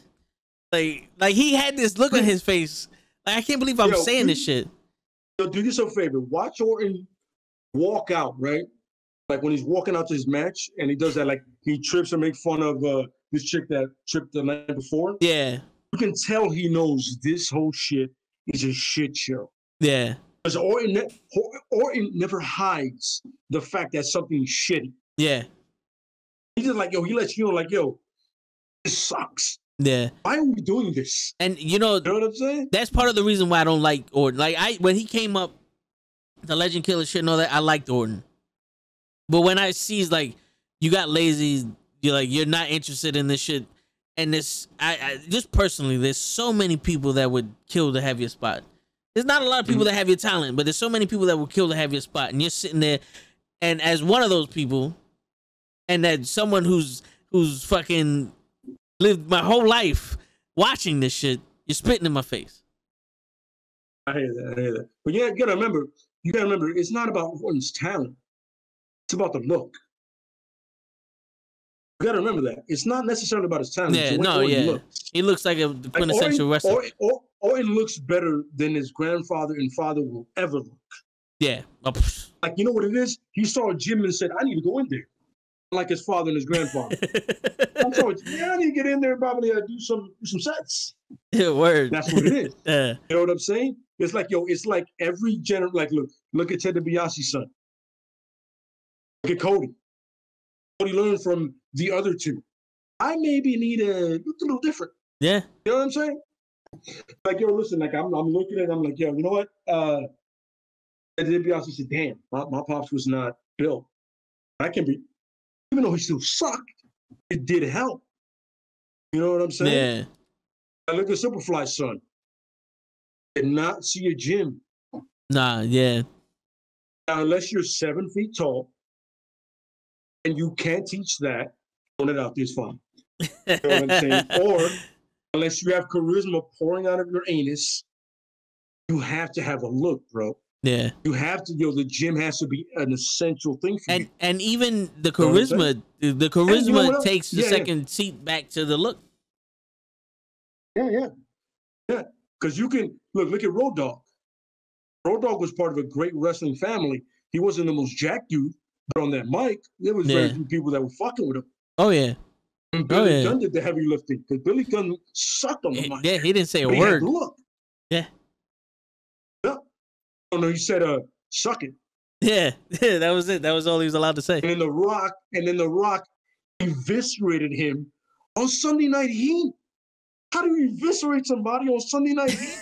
Nothing happens on that show. You're for real. He ended his career with one promo. I was like, did he just? Oh my God, he ended a guy's career in a promo. I've never seen that before, by the way. Never seen that before. Yeah. It wasn't a Hogan burial. It was just like him on the mic, like, yo, you're done for your life. Yeah. Pack your shit and get out of here. That was, by the way, when I first saw that, I go, that is probably the worst combining of two guys ever. Yeah. Because on the mic, it's unfair. It's unfair. And that King of the Ring match they had. I would have. Yeah. That shit with the fat lady or whatever. Yeah. The kiss, that was the stupidest thing ever. But that reminds me of I would have loved to see The Rock and Eddie. Because here's the thing is, The Rock is great on the mic, but Eddie's great all around. Yeah. And Eddie would have made The Rock look amazing in the ring. One of those things where listen, on the mic, they would went back and forth, but in the ring, you'd be like, we all know who's better. Word. I love The Rock. I do. I love The Rock. But Eddie is Eddie. You know what I mean? Yeah, he had about 20 years over The Rock also. You know what I'm saying? So my man been around a few blocks. But I get it. But you got to remember. The Rock didn't lack athleticism. He knew his skill on the mic, so he didn't make the effort anymore. Yeah, he did. It's one of those things I got it on the mic. Why would I try? Yeah. And he said, you know what? I got it everywhere. He makes that people's elbow look good and the rock bottom look good and his bumps look good. You don't mean much more. You mean the Uranagi? The movie stole. Yeah. But remember when you were telling me last night about the night before about the ripcord knee? Yeah. The Omega knee, right? It's the same thing. It's like you're trying to downplay it. Yeah. You know what I'm saying? When The Rock doing it was like, better guy did it before you, bro. Oh, yeah. No, for real. It's just like to go to sleep and shit, yeah. Oh, no. You know what's funny about to go to sleep? I actually had an argument with a guy, a girl or a female friend of mine about it. He was like, oh, that's an original move. No, have you ever heard of Kento? No. Look up Kento in Japan, and you're going to see the original go to sleep. And it looks way better. Yeah. I got nothing against Punk, but it just looks better. No, yeah. And now he has his shirt, go to sleep, Bullet Club, go to sleep. Yeah.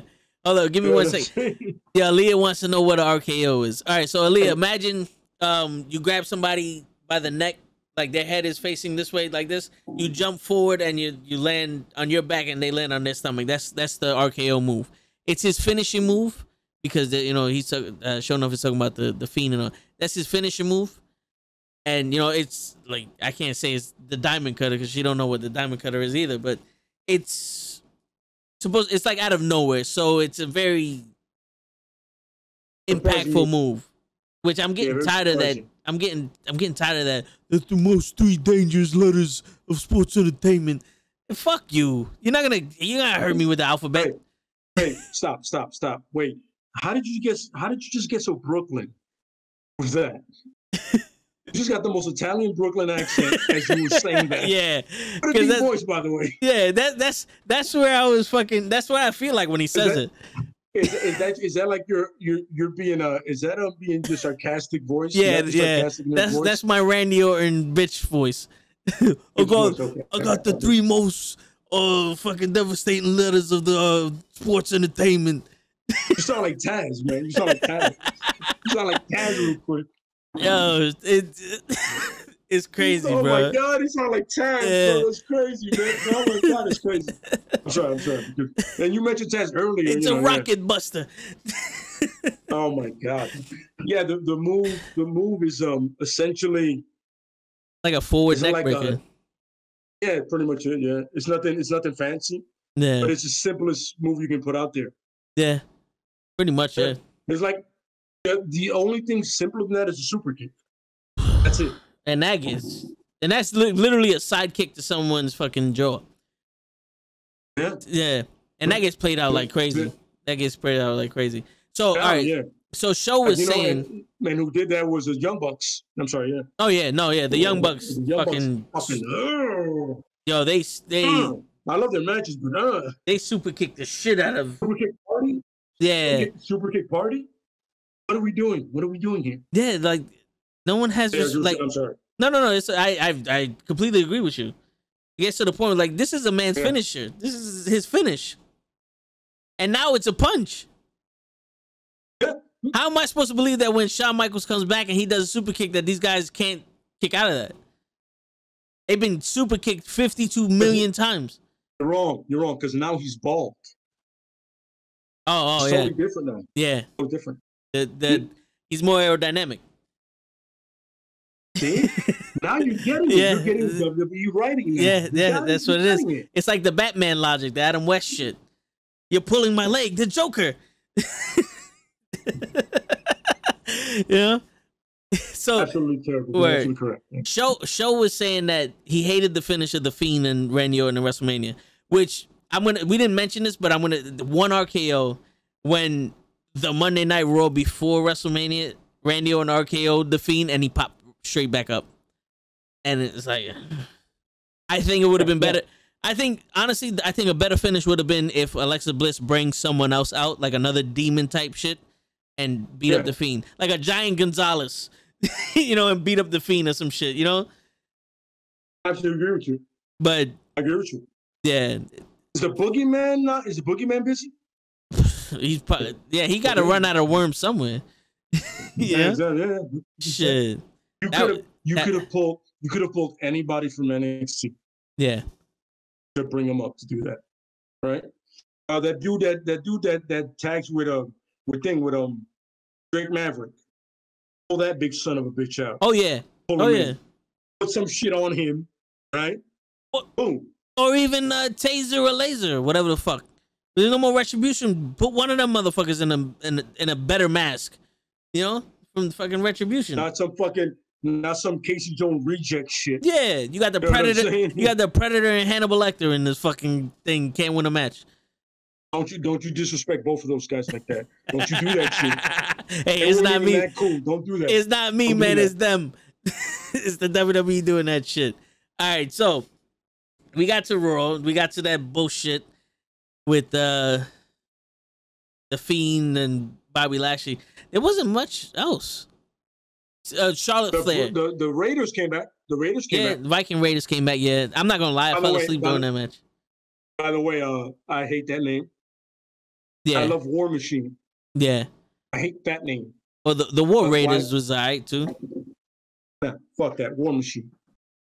That's a dope name. No, yeah, it is. I don't give a fuck about the Viking Raiders. Sound like some little kid toys. Yeah. Like, I got the Viking Raiders. Yeah. That's not threatening at all. I'm sorry. I'm like, what are they rating? What the fuck are we doing here? For real. War Machine, on the other hand, sounds like some shit's about to go down. Yeah. Yeah. Whatever, you know what I'm saying? And I remember it's funny, but here's the funny thing is, it's not an ROH name. They could have took that name. But Vince is never like, we can't use them. Yeah. And they were introduced as War Machine when they first came into NXT. Like when they were sitting in the crowd. They weren't. Triple H said War Machine. He said War Machine. Yeah. Yo, all right. So let's talk about Charlotte Flair, man. Yo, first off, she was. No. Now I'm gonna start cursing. I'm gonna go like a fucking rant. I'm gonna agree with you, bro. I don't. We could do this quick. Then, I'll rip off the Band-Aid. I don't see what everyone else is seeing about this woman being the number one fucking female, especially when you fucking have Bianca Belair. Which I understand she's new there, but I don't give a fuck. It doesn't. You cannot. Time does not tell me you're the best. Sorry. You have Bianca Belair and Sasha Banks tearing down WrestleMania, where Charlotte, when Charlotte, fucking Becky Lynch and Ronda Rousey main evented WrestleMania also, and that match was shit. That triple threat match was shit. And I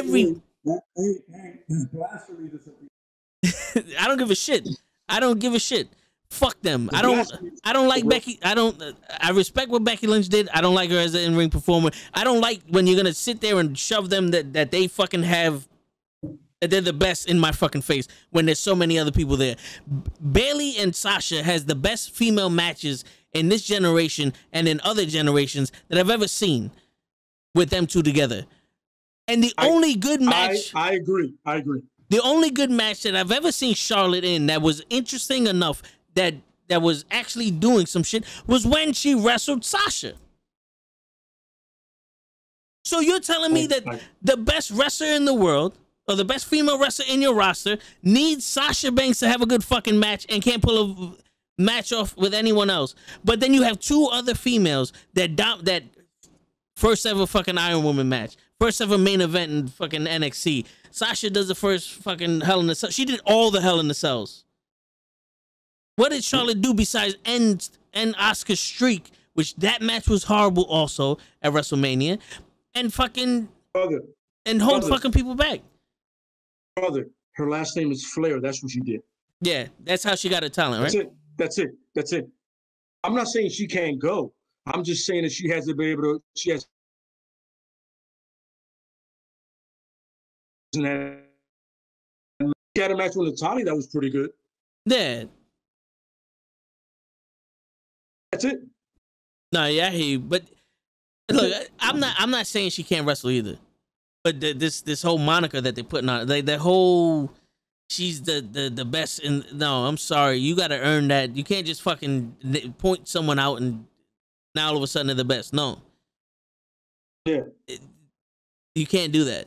I'm not even gonna sit here and be like Hulk Hogan was the best wrestler. No, I'm sorry. I don't think Ric Flair was the best wrestler.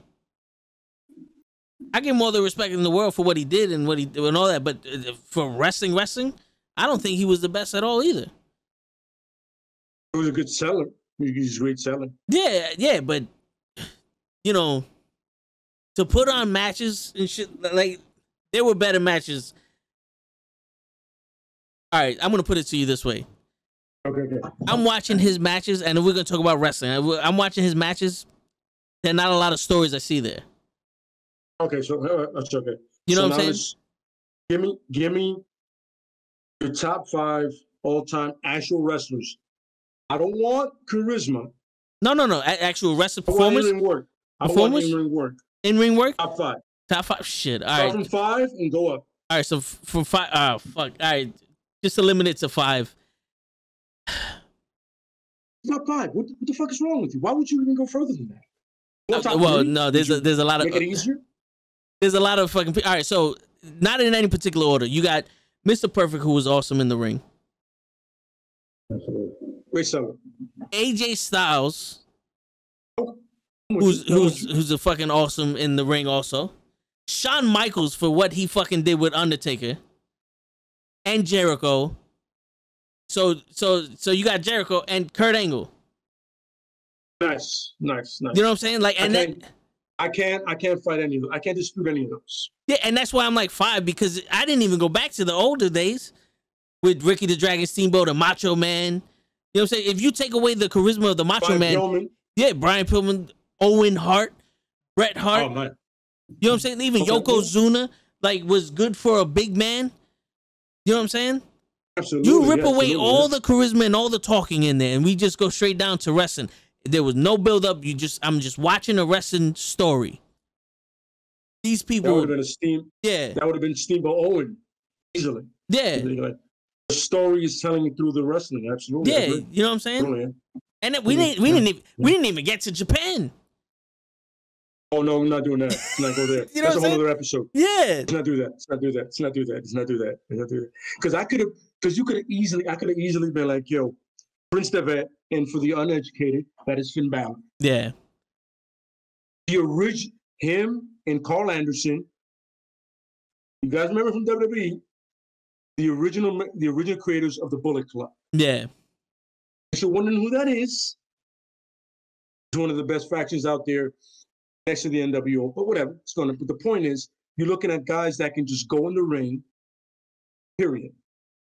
Like I can tell somebody, yo, watch this match, and it's something you appreciate wrestling. Yeah. You don't need to know the story behind it. Fuck that. These two guys went in there and put on a fucking match. You're gonna sit there for 15 or 20 minutes and go, this is dope. Yeah. Those are the kind of matches we're talking about. Yeah. Not when, we got these guys like, oh, you have to know the back history. No. Two guys just go in there and show you what the fuck is going on. Shinsuke Nakamura. Like this is an underrated match. There's an underrated match between Jericho and Benoit. Benoit, yeah, the guy who murder suicide, that guy. Between Jericho and him, they had a ladder match at the pay-per-view. That was fucking amazing. Yeah. Like if I tell you watch that, you're gonna be on some holy shit. There it is. That's all you need to see. Yeah. Some shit like that. It doesn't need to be like, you don't need to see the build-up. You need to see two guys that can work their asses off in the prime of their career doing their thing. No, yeah. You need to see. Yeah. And and like honorable mentions and shit like that. Vader. Yes, Vader. Big man like a somersault. Yeah, shit. Hold on, let me. Man is at 400 pounds is doing a somersault. Yeah, Bam Bam Bigelow. You know what I'm saying? He had a fucking match with Lawrence Taylor. With LT. And he made it look amazing. Yeah. Yeah. And Lawrence Taylor was fucking winded. Like almost passed out. He was dying. Yeah. And he did nothing but throw forearms. Yeah. He did nothing but throw forearms. The system almost killed his heart. Yeah, bro. Yeah. Yo, and the thing is, the show right now is talking about Vader over Ric Flair. He thinks Ric Flair is better than all of them. Show, I'm not taking anything away from what Ric Flair did in the business. That's not what I'm doing. I'm just saying, in my opinion, from what I'm seeing, my visual perspective of it, when you take away all the glamour and shit, because yeah, Ric Flair, 17-time world champion or whatever the fucking case may be, bro, that's what they decided to do as a company. That doesn't mean anything about him wrestling. There are a lot of wrestlers out there, right? The people I mentioned, besides the newer guys like AJ Styles and all of them, Mr. Perfect never won a fucking world title in WWE, but he could have. $1 Million Man fucking never did nothing. Roddy Piper. These are a lot of people that just because the company didn't put their back on them doesn't mean that they're not any better than fucking Ric Flair. You know what I'm saying, though, that Ric Flair is better than them just because of that. Because it is predetermined. And we're not talking about selling tickets. Yeah. By the way, fun fact, Ric Flair always puts over Piper. Yeah. Ric Flair himself puts over Piper every time. Yeah. I mean, because Piper was Steamboat. Yeah. And Steamboat. Because those are the guys. Those are the guys. Like, he's like, not for nothing. Like I was watching a bit of the Jericho podcast thing with Austin, and he goes, listen, I'm watching back now and seeing Eddie, and I'm realizing how he had top guy doing everything. Yeah. You got to remember that these are the guys that they can do every type of wrestling thing and still get you invested with the mic. But they can also do it in the ring. Yeah. Angle was one of those guys too, because Angle was able to evolve. Angle was a great heel, a great face. Even when he was a heel, he was like, he thought he was doing great. He thought he was a good guy, but he was such a dick. Yeah.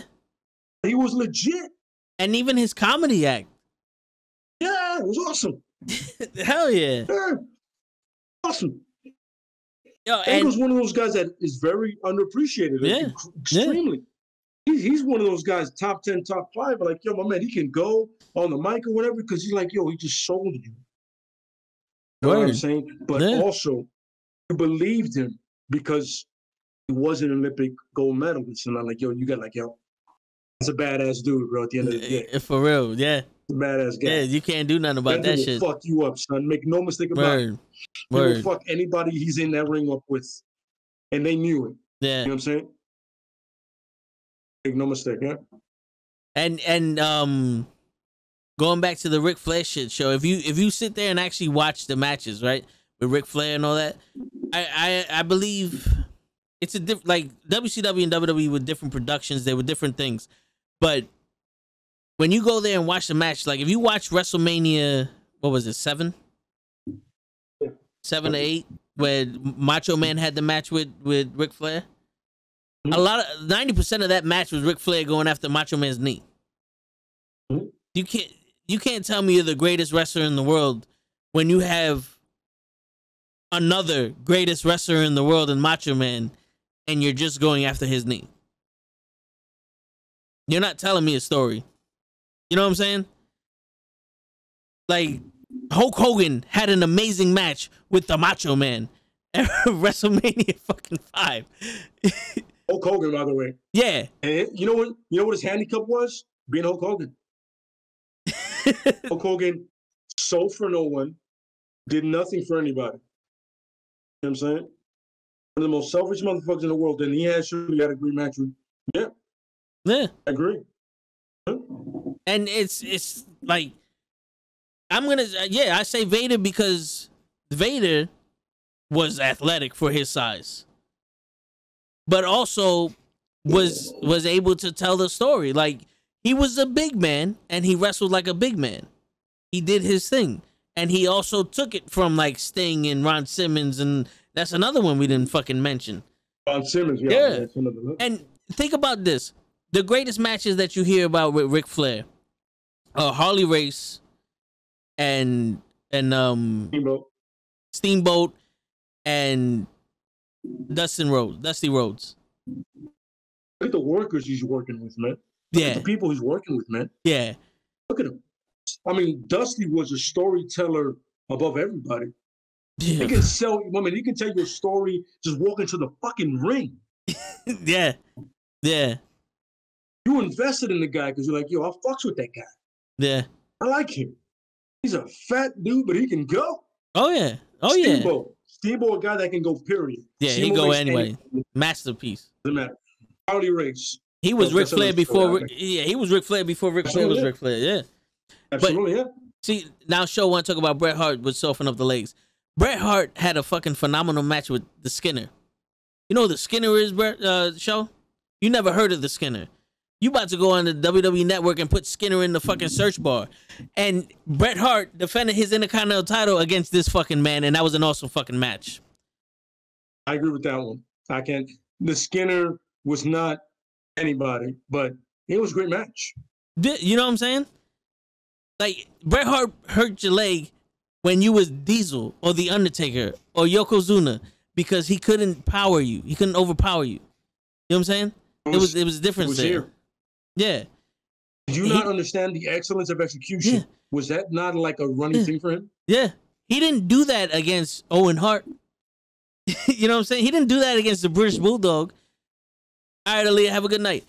You know what I'm saying? He did that against the big guys who their vulnerable spots were the legs. 1 second, I'll be right back. All right, do you think? Sure. All right. But yeah, man, it's like, I get it, yo, and I'm not faulting you for liking Ric Flair neither. So, you know, this is, like I said, is my opinion, and I'm not gonna take anything away from him.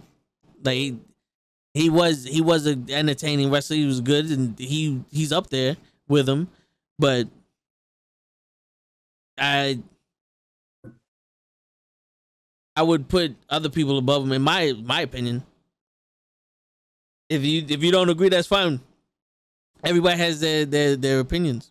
I watch wrestling different than you, and Lay watch wrestling different than me. You know what I'm saying? And that's the beautiful part of watching wrestling. Everyone sees a different story. I'm just telling you how I see it. Yeah. I mean, listen, man.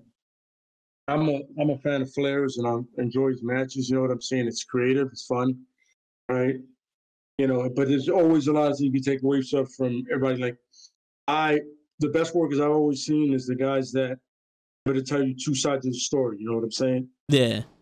They're like, yo, listen, I'm winning, he's losing, we're winning, and it goes back and forth. And even when it's one of those things which is a dominant thing, like an Undertaker match when he was younger, right? He's destroying somebody, but the guy's like, yo, listen, he's so dominant, I believe in it. You know what I mean? That's what I want to see. I never want to see a thing where it's one guy's like, yo, I'm the greatest. Well, I don't care. It's like, yo, like a Mike Tyson fight. Like, you know, it's 3 seconds. Yeah, I get it. Fun. But that ass whooping isn't fun all the time. Yeah. I need to see some struggle. I need to see a guy being vulnerable. You know what I mean? And that's why I like to see the smaller guys, because it was always like, I'm not great. I'm not right now. It's like we're going back and forth. All of a sudden, I got an advantage. I outsmarted you, or you fucked up, and I took advantage of that. You know what I mean? Yeah. That kind of thing. Yeah. Yeah. Even to the point where a guy loses and he still wins because he gutted it out. He's like, yo, listen, I didn't tap. I didn't quit. Like, I passed out. Go fuck yourself. I'm like, yo, I'm not going to give you satisfaction. I'd rather just go good. Yeah. Game over for me. I'm done. Yeah. Yeah. And if you think in wrestling, you can lose and go over.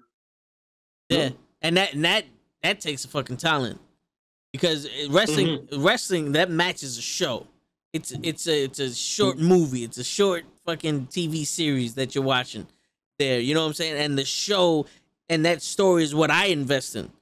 If you're not gonna put effort, if I can't say the wrestlers don't put effort in because I don't know what happens behind the scenes. But if the show's not gonna put effort into that match, why am I gonna care about it? And I'm not looking. If the company's not gonna do it. I'm not looking for a death match where you gotta climb up a ladder and bleed all to death. There are fucking Will Ospreay and Ricochet. The first 30 seconds of each one of their matches is just them countering each other, and you're telling. All right, now you're trying to show who's the most athletic. You know what I'm saying? Who's the fastest? Who's the guy here? And they show that there's a stalemate. Now figure out another way to go at them. You know what I'm saying? It's the difference between Seth Rollins and Cesaro, Bianca Belair and Sasha Banks, and The Fiend and Randy Orton. Yeah, absolutely. That's the difference. Those extreme ends. Yeah. You know what I'm saying? That's what draws me into it. Like the weekly fucking the novella that I'm watching is dope. What you say is dope, but what you do in the ring is what I'm watching. You don't sell me ticket. You don't sell my fucking ticket or my viewership because The Rock said this or Austin said that. It's no. What are you gonna do in this ring? When the talking's done, what is going on in this ring? Sell me that. With all due respect, that video package for 17 was awesome with Limp Bizkit. I kind of sold me on it. Nah, I hear you. That shit, I can play that shit right now and get hyped for that match and get goosebumps because I'm shit. But the match did live up to it. You know what I'm saying? Like it was like you have these different counters and everything. You know what I'm saying? Yeah. You have these moments where like who's gonna win? This shit is going. You know what I'm saying? And you don't get a lot of those matches nowadays. You know what I'm saying? You don't get those false finishes and those moments when you're like, oh shit. Is my guy gonna lose, or is the guy I'm cheering for gonna win? Or you know what I mean? Like pretty much, like Brock's in a match, so it's like we're done. Game's over. You know who's gonna win? Yeah, you know what I mean? Yeah. It's almost more of a shock now when someone goes over clean. Yes. No interference or anything. You're absolutely correct. Right? He just won without interference. Holy shit! I see what you guys are doing. You fuck with me today. Yeah. The next 2 matches, somebody's gonna interfere. Yeah. Fuck you guys. I see what you're doing. Yeah. If you're leading me to false hopes, fuck you guys. Yeah. You showed me that Bobby Lashley can knock out Drew McIntyre with the Hurt Lock, but I guarantee you at WrestleMania Backlash, he's gonna need help to beat Drew McIntyre. By retribution. Yeah. How does that work? I don't know. Yeah, I don't either. So, yeah. Apparently, that's not quitting on a shitty thing that didn't work. Yeah, yeah. Like, yo, just let it die, bro. Yeah. Bring down your man from ROH. Let him be who he is. Yeah. He's a great wrestler. He's a great big man. Just let him be who he is, bro. Him and Keith Lee on Raw can make great matches. Yeah. And you're just fucking it up. And not for nothing. The reason why I would think Brock Lesnar didn't come out on Raw is because it makes no money to have him on Backlash versus Bobby Lashley. If you're gonna have Bobby Lashley versus Brock Lesnar, you do it on SummerSlam or WrestleMania. Yeah, one of the fours. Yeah, as they call it, one of the fours. Yeah, one of the big four. And the next one is SummerSlam. Yeah, that's the next one. Yeah, that's what I would have it. Or I would have Drew McIntyre start another program with someone else, build them back up, let Bobby Lashley dominate, and then do it at SummerSlam or Survivor Series or Royal Rumble or something like that. Have him, don't immediately after, because now you're fucking diluting him. Because if he wins at Backlash, we know there's going to be a part 4 at the next pay-per-view. He loses at Backlash, you can't sell me him being a fucking champion right now. You're going to have to start over again. Build the bricks up. But, that's another thing is guys can't be built back up. You have to automatically insert it. My man, you got to start over, son. Back in the line. Start over. Yeah. Got to win your matches. My thing is, I always used to love when you win the IC title, you automatically get the championship shot. I used to love that shit. Yeah. You get that title, you're a step away from challenging to that title. You're my man. I am the second best in the company. I'm on your heels, son. Let's make this happen, bro. Yeah. Let's make this happen. And it's sad. It doesn't happen anymore. Yeah, because those titles mean nothing anymore. You said losers get title shots. Yeah. It's crazy how those titles mean nothing anymore. Because it should be a stepping stone. Yeah. That should be your audition. You know what I'm saying? Like when Mr. Perfect was the Intercontinental Champion, that's what showed that he was a good fucking wrestler. Bret Hart, Intercontinental Champion, that's what led him to be like, all right, this man can hold the company with Shawn Michaels. That's what led the Warrior challenge Hogan. Yeah. I got this belt. Macho Man showed his worth with the Intercontinental title. And now it's just a fucking belt to hold your pants up. Like, honestly, you know how many times me and my brother be talking and I'll be like, who the fuck is the Intercontinental Champion? And I'll be stumped. And I'm like, oh shit, it was Big E. Or it was Sami Zayn or whatever. I was about to be like, I don't even know who the fucking tag team champions are. But I just remembered as the Dirty Dogs. But I'm like, they're not even on. Dolph Ziggler and Bobby Roode. They're the Dirty Dogs. That's your name? That's your names? Yeah, I believe so. I think. Who thought of that one? Show must have thought of that one because I don't know how they're not dogs and they're not dirty because they're supposed to be show-offs. But anyway, that looks like. I would have been like glorious show-offs or, whatever. I'm sorry. Yeah. No, yeah. By the way, they fucked up Bobby Roode as well. That was awesome fucker, by the way. Yeah, he was, no pun intended, he was glorious in NXT. Mm-hmm. And came up and was, oh shit. Yeah. I don't know how you get these NXT build-ups, right? And you just like shit all over them. Yeah. Like the guys have those amazing matches there, and they have these builds, right? Like my perfect example of that is Enzo and Big Cass. So literally, they both suck in the ring. They were trash. Yeah, they were. But they were trash. They were trash. Let's cut the shit. But they were Friday Night trash. They just had it. It was like if you had two road dogs. Yeah. They were the closest thing to this era's Outlaws. Yeah. On the mic. My man. On the mic. They had that stupid SWF, that stupid ass spelling of soft. It was a thing. And they showed up on Raw that night, bro. And it was like, oh shit, the second coming. Yeah. And somehow you shit all over that. Well, I think they did that themselves. No. Because remember, they challenged for the titles so many times and they failed.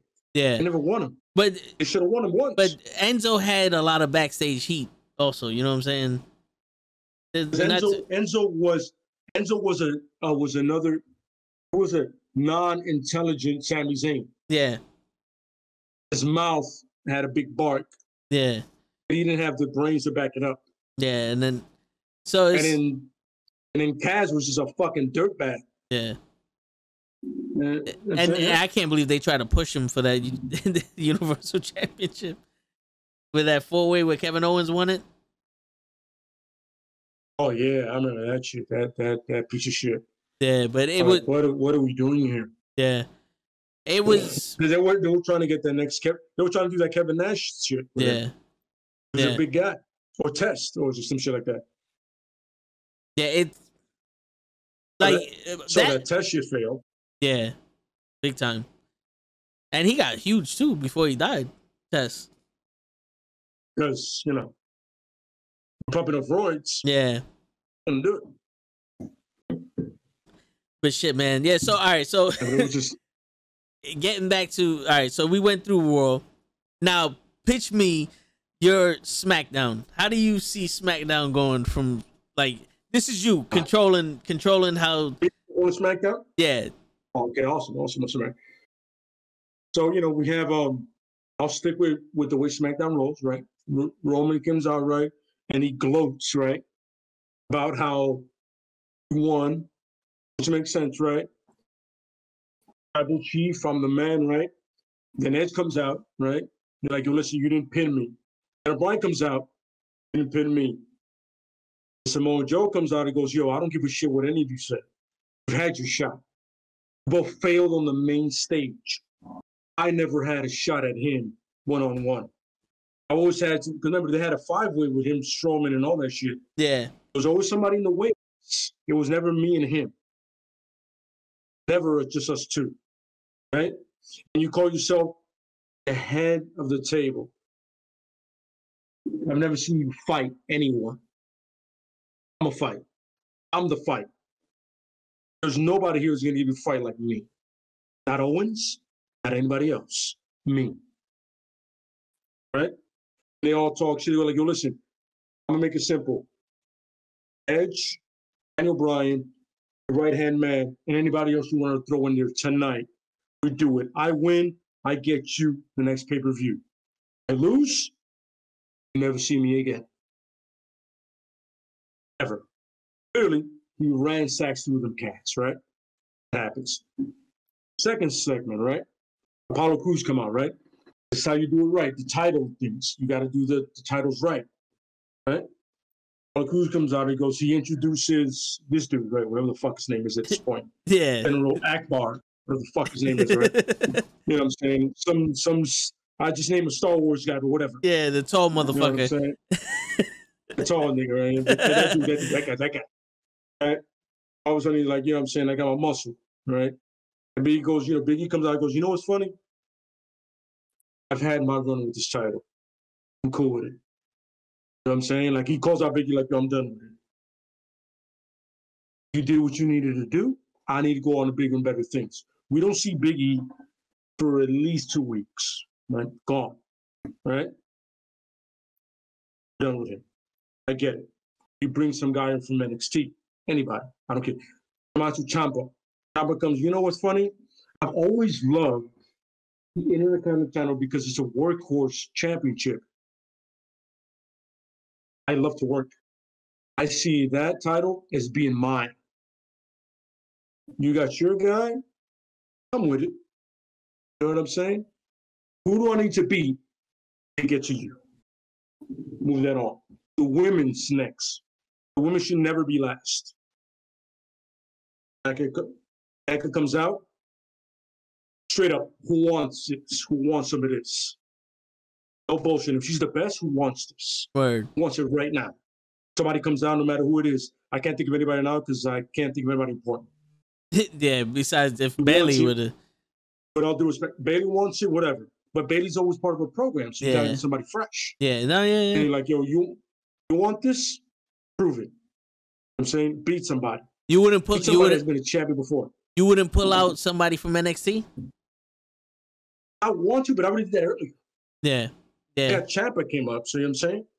You know what I mean? Then after that, you know what I'm saying? You got the tag team champs, right? The what are they called? The dirty hot dogs? Dirty What are they called? dogs, yeah. Dirty Dirty yeah. dogs, yeah. Yeah. You said dirty hot dog water. I'm sorry. No, You got those guys, right? yeah. They come out like, listen, we're the challengers. And the Mysterios comes out, right? Yeah. The Mysterio champ. We get two guys from NXT Europe. Those guys. Like, listen, the way I see it is, you've all fought, you've all failed. Why not us? Right? We've come over through all this shit. Give us a shot. Who do we have to beat to get a shot? Yeah. Mysterios, prime-time players, Alpha Academy. We'll beat them all. They win, they get the next title shot, right? And they beat the dirty dog waters, or whatever the fuck their name is, right? And after that, you feed all that other shit that doesn't matter. All the individual shit doesn't matter. But the end of it ends with Samoa Joe running roughshod and goes, Roman, me and you, son, the real challenge and you. And Roman tries to come up with some shit like, oh, you beat him, whatever. He goes, listen, we'll do whatever you want next week, son. I'll run through them cats. Let's make this happen, son. You can't avoid me. Yeah. One way or another, we're going to do this. Like, Joe's going to be a bully to Roman. Yeah. Which he's never had before. Hey, my man, we're going to make this happen. You can't avoid me, son. We're going to do this. One way or another, we're going to do this. Yeah. That's what you need. You got to bully a bully. And you can make it that... That's what you need. And Samoa Joe's a bully. Yeah. And you can make it that Samoa Joe's not necessarily going after the title, but he's going after that head of the table. Absolutely, yeah. I would really like if they did what Rikishi did. But I don't know if you remember when he had like 50 of them, the Samoan family, what was it, the Samoan dynasty or some shit? But he has it in his thing, in his wrestling promotion. Yeah. Like, I think that would be dope. Like, it doesn't have to be that many people, but I think that'd be dope. Yeah. Yeah. I remember there was that one time where there was somebody that was part of their family that wrestled that Roman saved from wrestling somebody. It was one of their cousins or some shit like that. It was on Raw or some shit like that. He saved from somebody beating him down. I'm saying, yeah, I mean, it's a big family, so yeah, they can do that. They can definitely do that. Yeah. I feel like it's gonna be them three or like a Samoan hit squad, kind of like a tribal thing going on. You know what I'm saying? Yeah. But now going roughshod for a year or two, and then yeah. But when you have shit like that, when you let's say you have the Usos, Samoa Joe, the Samoan from NXT and Roman Reigns and Paul Heyman, they're the faction.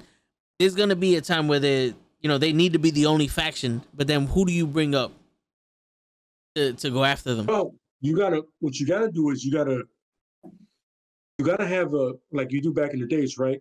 There's people that want individual titles, right? And they understand, like, yo, listen, we're not beating them individually. We got to do it together. You know what I'm saying? It's a crew that, like, yo, like an organic titles. I want the Intercontinental title. I want the Universal title. Like, yo, listen, we suck individually. Yeah. We got to figure out a way to do it together. You know what I'm saying?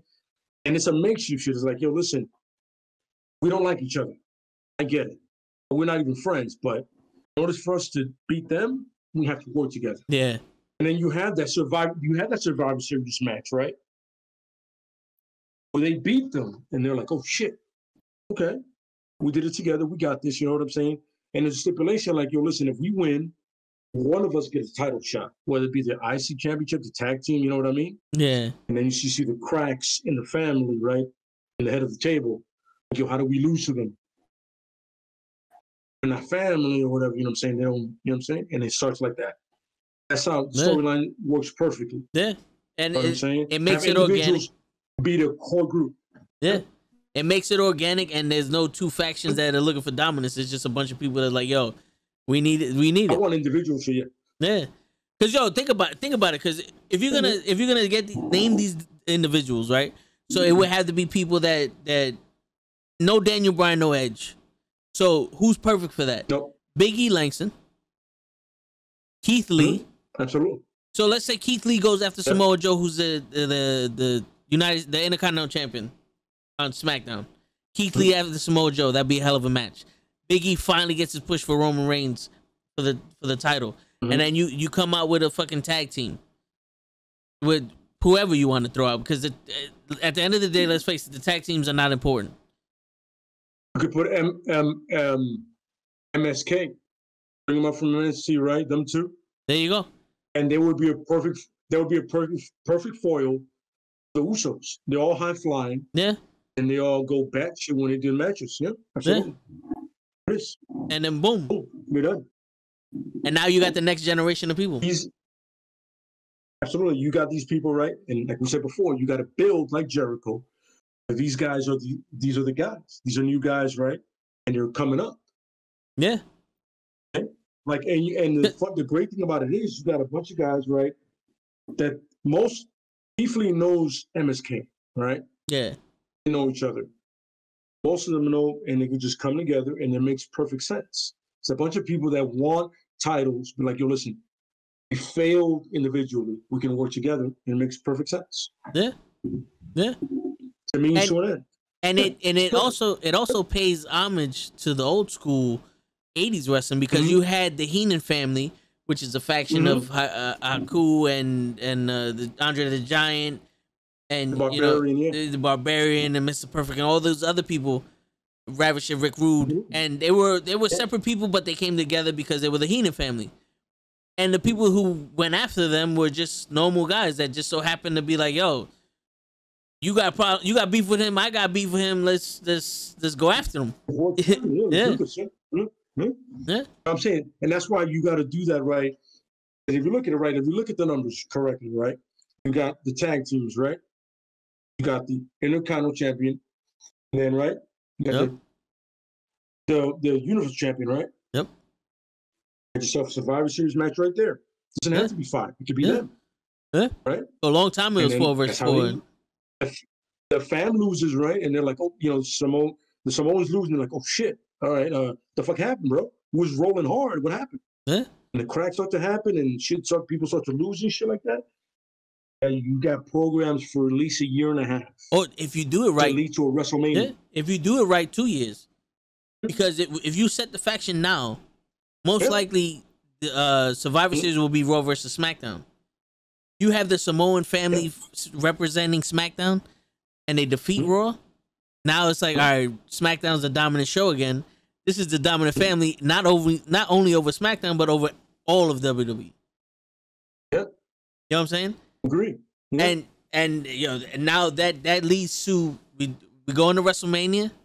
Whatever happens. Now we can bring in new guys that are built up properly and that are kept away from them. Because I always believed if you're gonna build people up, keep them away from the titles.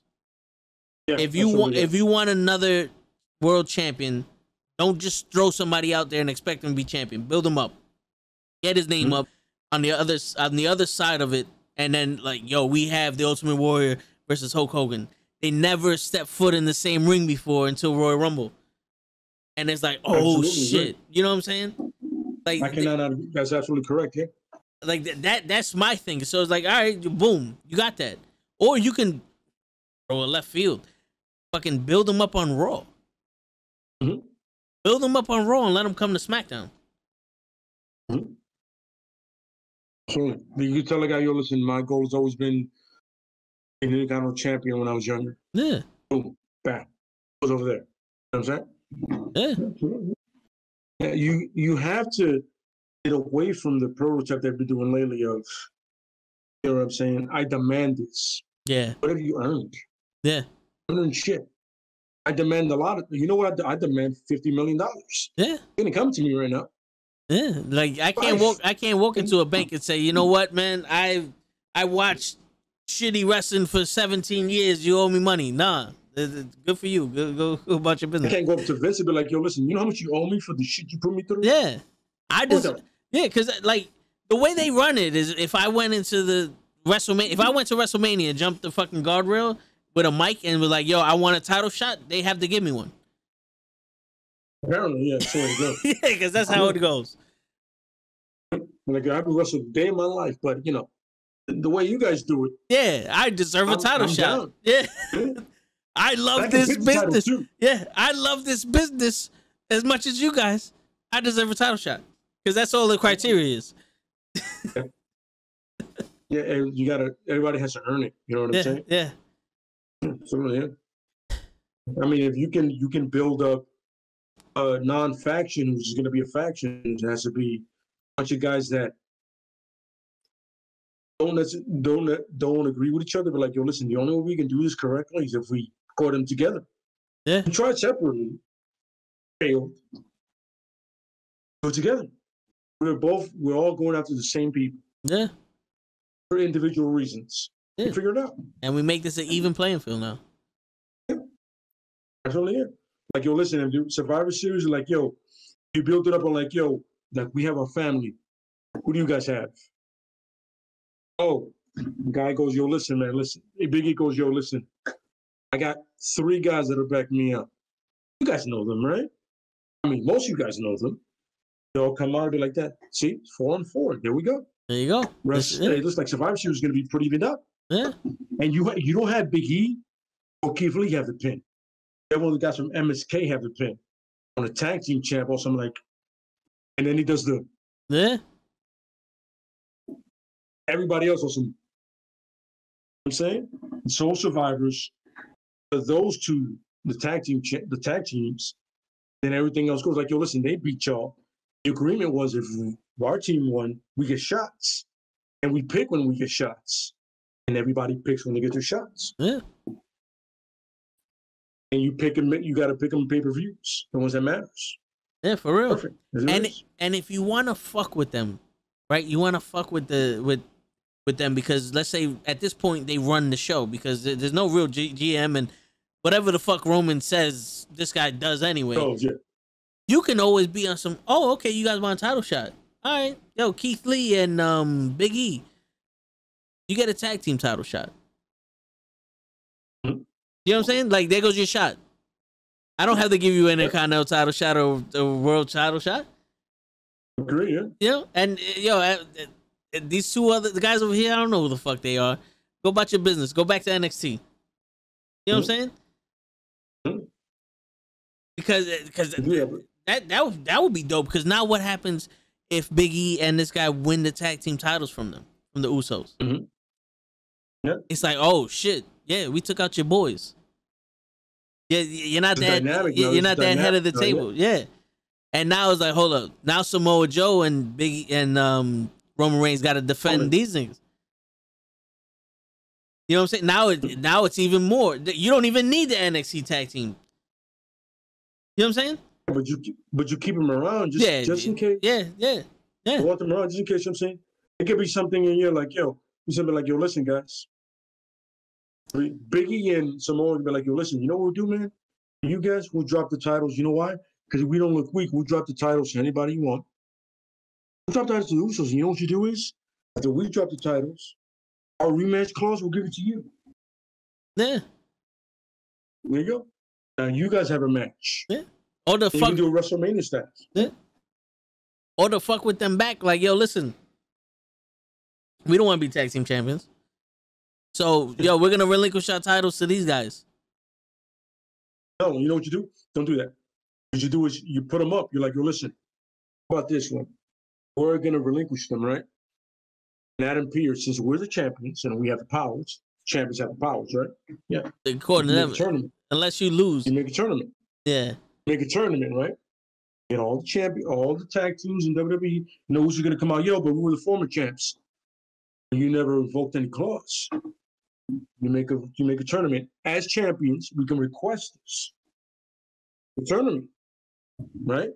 And the first two matches you make, the first match you make, is them versus the Usos. And the Usos are out. Already Roman and Samoa are living. Yeah. How did you guys lose already? How did you guys lose? And then that's how you start the cracks. You know what I'm saying? Like, yo, all right, we lost that. We had control a minute ago. What the fuck just happened? How you do it, man? Yeah. Absolutely. And then you can lead to, let's say they lose the titles. You can lead from these guys have feuded with Big E and Keith Lee or whoever you want to put in that position to now Roman Reigns is feuding again with Samoa Joe. Mm-hmm. And that can last however long. And the Usos have been disowned. Now they have to go back up to being their own team. You know? Yeah, absolutely. And then you got you got like 2 years out of that. If you do it right, if you do it correctly, it could go amazing. Yeah. I'm saying you just gotta know how to book it correctly. You know how to use these talented individuals and get 5-star matches out of everybody. Yeah. Whether it be actual wrestling or stories. And the best part about that is that's not all that SmackDown needs to do. Because that's their main story. You have sub stories. And you have other wrestlers doing some other shit. Which at this point, you would have other tag teams building themselves up away from the fucking tag team champions and the NXT dudes that you want to put in this faction, away from them. And when the tournament comes, these NXT dudes don't want to, you don't want to give them the titles because whatever the case may be, this tag team you've been building up wins the fucking championship.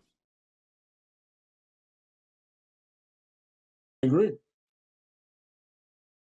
Because it's like they're playing too close to the hip now. Now it's like, all right, we got this one guy. Just go out there, do whatever you want. Oh, we need something new.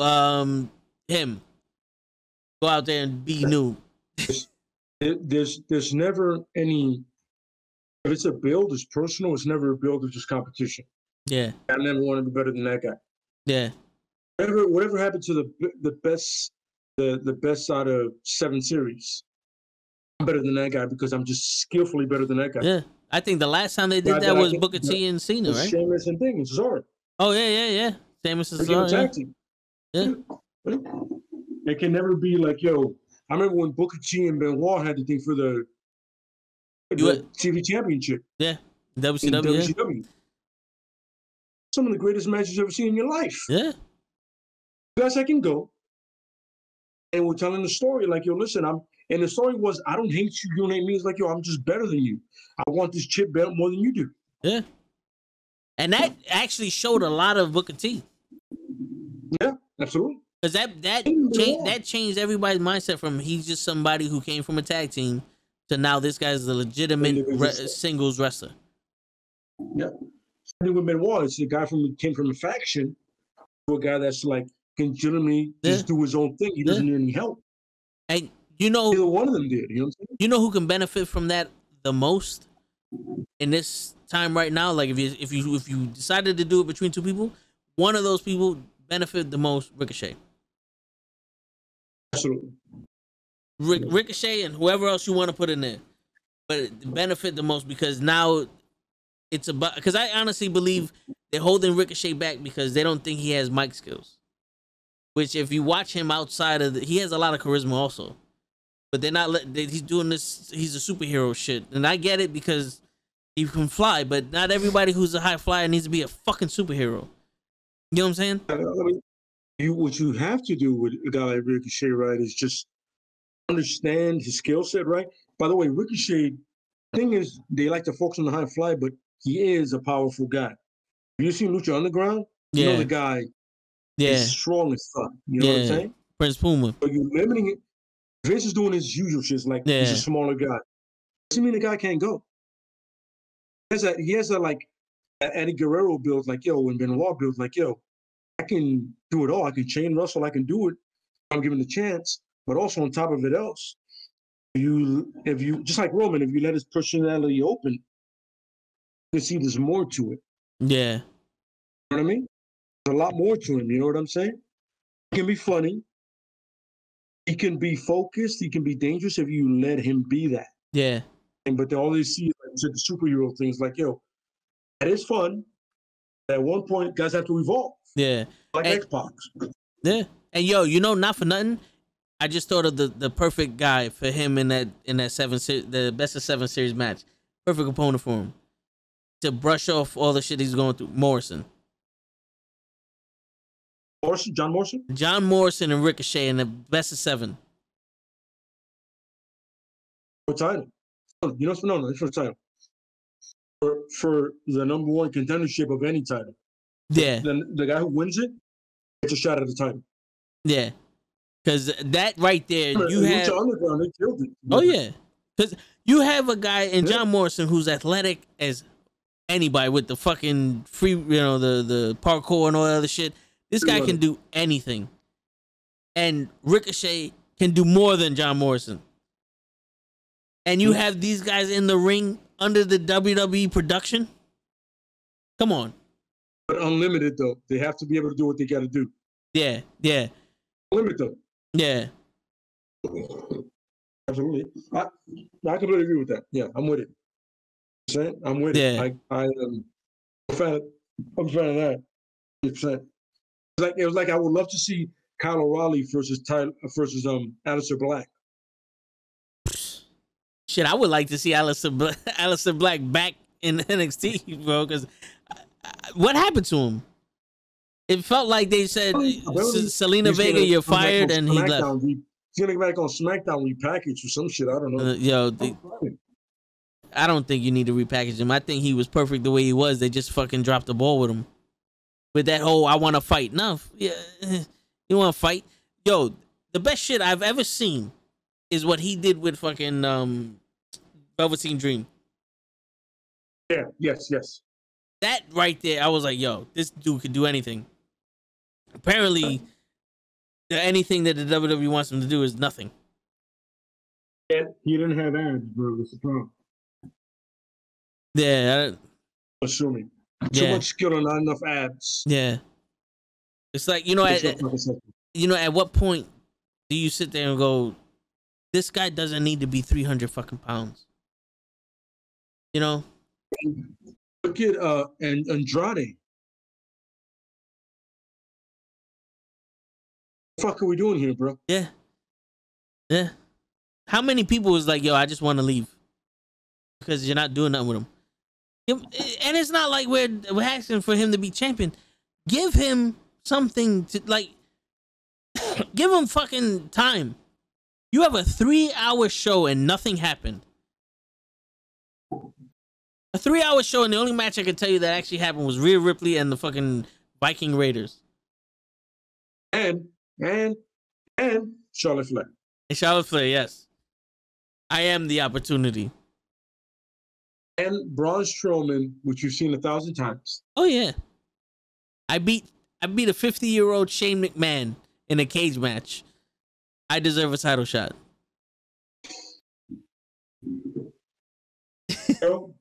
It makes no sense at all. Saying, like, you sit there and you watch and you're like, how can you give me night 1 and then give me this shit? Yeah. It's like, fuck yourself after night 1. After night 1, go fuck yourself. Yeah. That's pretty much what happened. And also, if we get, like, I would like to just point out, like, the divas, no disrespect, but a lot of them need to go back into that performance center. And it's not like they can't wrestle, it's just their timing is off. I feel like whoever set up that match, they were nervous. It just got weird. Yeah. Terrible. Both of them. Like, Shayna Baszler is a phenomenal fucking wrestler. You know what I'm saying? Like, she could do some shit, and you making her look bad. That's a problem. My eyes, that's a problem. Absolutely, yeah. You make somebody that, like, the talent that you had on display looked terrible. Yeah. Veterans, by the way. Some veterans and all that, but you're like, wow, that sucked. Yeah. I mean, Orton and Wyatt sucked, and they can go and they're charismatic. Mostly Wyatt.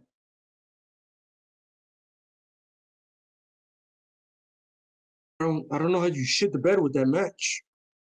Yeah. Yeah, that Oh man. like I don't know. Yeah, it's just it's disappointing, bro. Because it almost, you know what it felt like? It felt like they did their former WrestleMania match with the whole hologram shit. It's like they just said, guess what, guys? Fuck you. We're gonna do this over again. I'm saying it was like, yo, you had a great night one. To this, go fuck yourselves. Yeah. Enjoy that night. It's not happening again till the end. Yeah.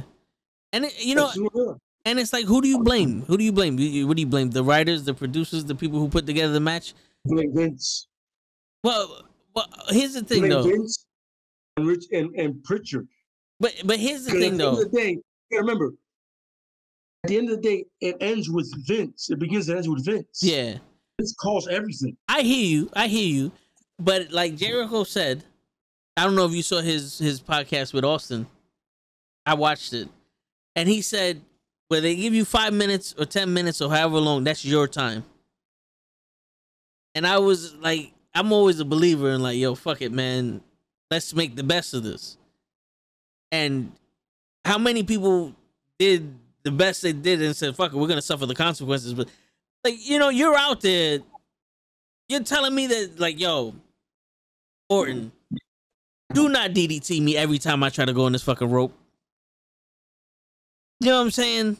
Like, we have 5 minutes, you're gonna win, but let's do something out there in the 5 minutes. So make out of chicken shit, make a chicken salad. Yeah, something. You know? Bad Bunny did something in that fucking ring. And you have two professionals that have been doing this for years. The best thing on Raw. And you give us that? I didn't see anyone out there in the ring handcuffed to these people, forcing them to do it. You know what I'm saying? Like, at what point do you say, all right, you know, you people are going to have to get some balls? Because even Austin says it's like, you know, do something. If this business is truly based on time and you have time to do something and to get your name out there, fuck it, man. It's WrestleMania, bro. We got 3 minutes. Let's put on the best 3 minutes we can put on. You got to understand. You're going to get that whole, that's not what we wanted. But as me, as a performer, if I was out there, I tell my man, like, yo, my man, listen, let's go balls to the wall. I'll take the heat. I don't give a fuck. At least at the end of this night, everybody knows that for 10 minutes we sold the show. Yeah. If they fire me, I'm gonna go to AEW on some. Yeah. You know? Look at that contract, son. The best thing that night happened was me. Yeah. It was you and me. You know? Because we, like, from, like, if you're gonna just watch it, right? You're watching it, Randy Orton and The Fiend fucked that up. You know what I'm saying? Because a lot of people, like the kids, or people who booed, a lot of people don't invest. Like, I don't like to invest myself in the backstage politics and all that other shit, because to me it's still a fantasy. You know what I'm saying? Like, I'm here for the finish. It's a fantasy for me and all that other shit. Whatever happens backstage is like whatever. I'm looking at your picture here. I'm looking at your movie. I don't care if you guys didn't like each other in the making of this movie. Show me, you know what I'm saying? I want a good movie. You know what I'm saying? So it's like, at the end of the day, from what I see in WrestleMania, what I invested my money in, you guys gave me shit.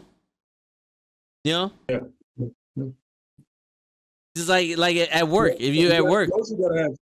You gotta remember the placement of the matches. Yeah. Like, where in this shit show am I being placed? Yeah. But, you know. Jericho said in this thing, like, yo, when him and Kevin Owens got the second match, he was like, "Oh fuck you, man! I gotta get out of here." Yeah, I hear you, but that's also the best program going. Yeah. Fuck you guys. Yeah, but that's also Jericho.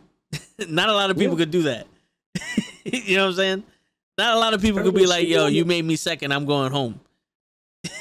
You know? Goes, "Yo, I go to New Japan." New Japan was like, "Yo, open arms. We'll pay you." The word, and we'll make you last. And he worked there many years ago. New Japan, like, "Yo, we fuck this nigga again. Come on." Yeah. Yeah.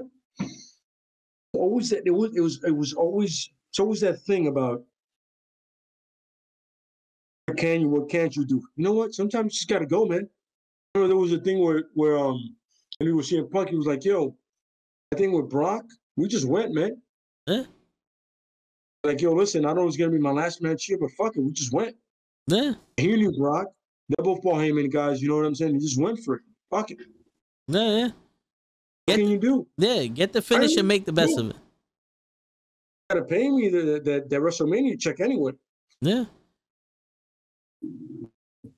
You know, but it's weird, bro. You know, like, at what point does people go, "Yo, I can't do this"? Like Andrade, a lot of people do something with me or let me leave. And you know, when you're not getting any TV time, that's the only option you got. But when you're out there and you put up against Gilbert, have a good fucking match with Gilbert. You can't deny someone with talent.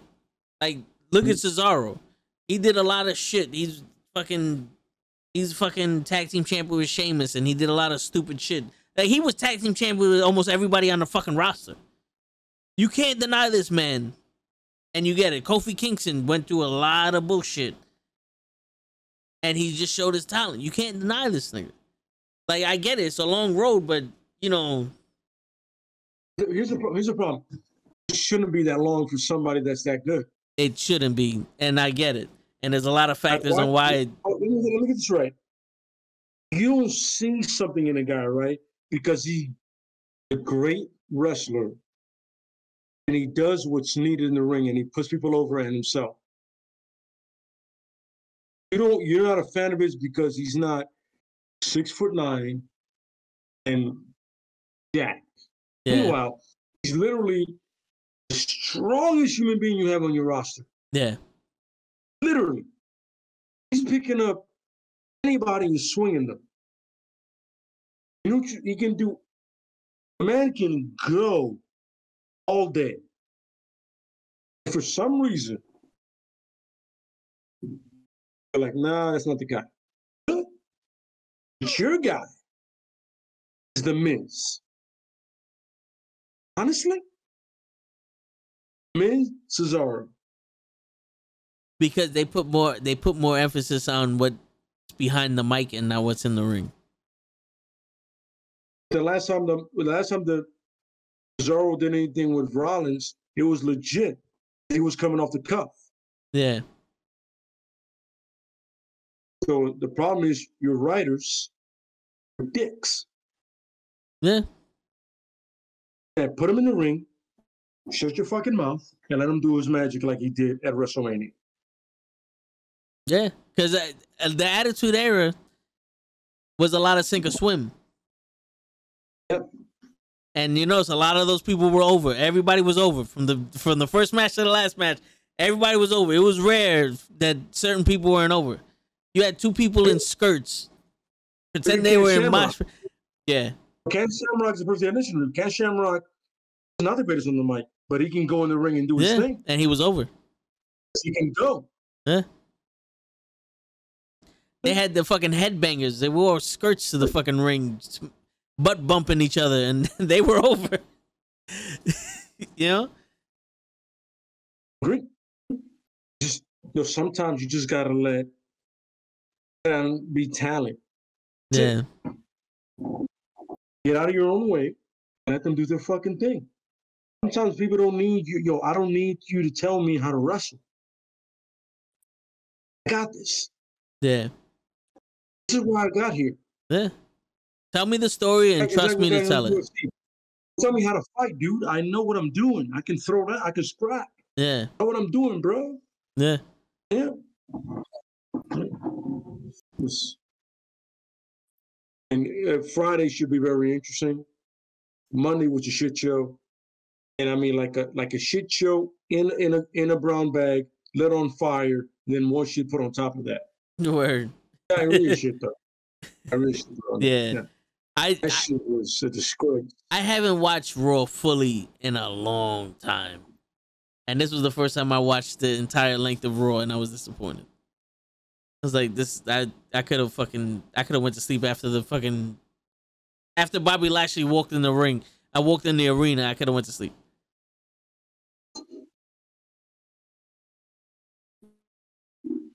No, shit show. Yeah. It's funny because I watched probably 45 minutes of it, and I was like, I'm good. I watch the highlights. I don't need to see once I saw Charlotte Flair, I was like, fuck this game. I'm good. Yeah. When I see Charlotte Flair in anything, I go, yeah, I'm not watching this shit anymore. Yeah. You know what's funny? That's me. On SmackDown? Yo, done. That's me with Daniel Bryan. It got to the point where Daniel Bryan walks out, I'm like, who's he taking this shit from now? You know what I'm saying? Like, who's he gonna bitch about now and take the fucking opportunity from? Because think about it, he did the same shit when he got the title shot against AJ Styles. He basically just came out, complained, and got a title shot. Now Roman Reigns, he got a title shot. It's like, even WrestleMania 30, he's complaining. Like, yo, my man, how much can you complain? And why are they giving you all these goddamn title shots?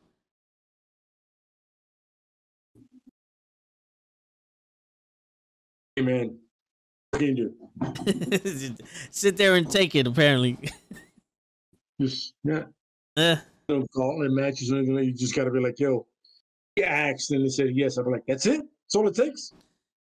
I've been in gauntlet matches for 3 years. What the fuck, man? For real. Winning matches hardcore over here, man. I've been swinging people all day. For real. The booking is terrible, son. I'm sorry. I can't do anything else. Yo, ECW's booking was better than this shit. Yeah, and ECW was a clusterfuck. Jerry Lynn beat people to face Rob Van Dam, and Rob Van Dam wasn't even the fucking world champion. He was a TV champ. Yeah. For 4 years. Yeah. Yo, it was almost like every night Jerry Lynn and fucking Lance Storm were. Yeah.